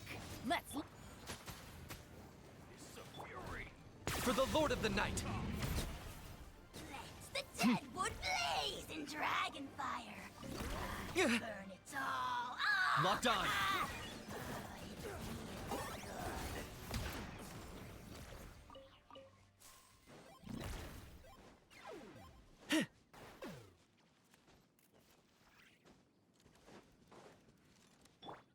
Let's see.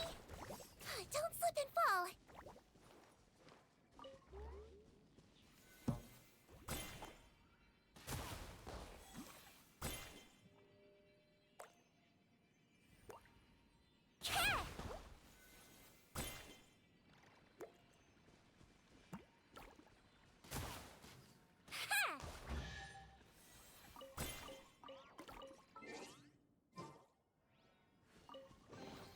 Don't smile too much, or your face will get tired. Whew.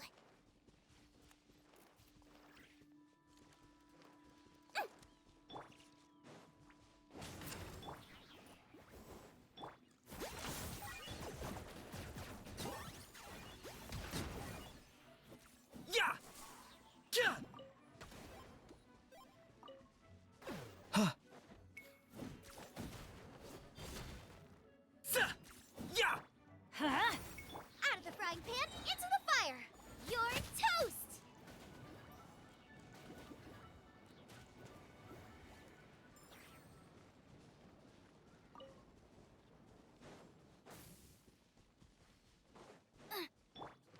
Calm down. Off we go! Teamwork is dreamwork! Let's...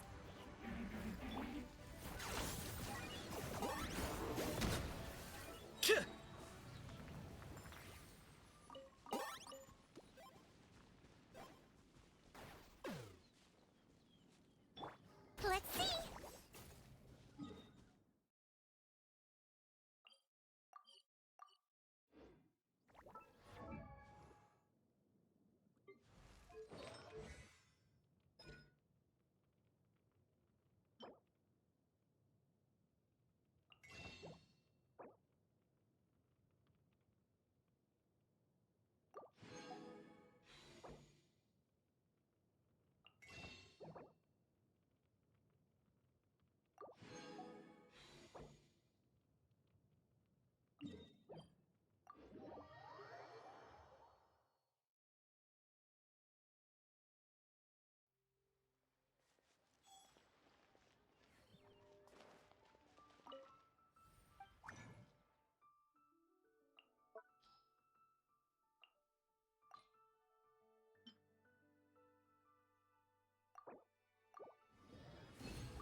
No, I didn't put a sticker on your back.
This money or invest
it.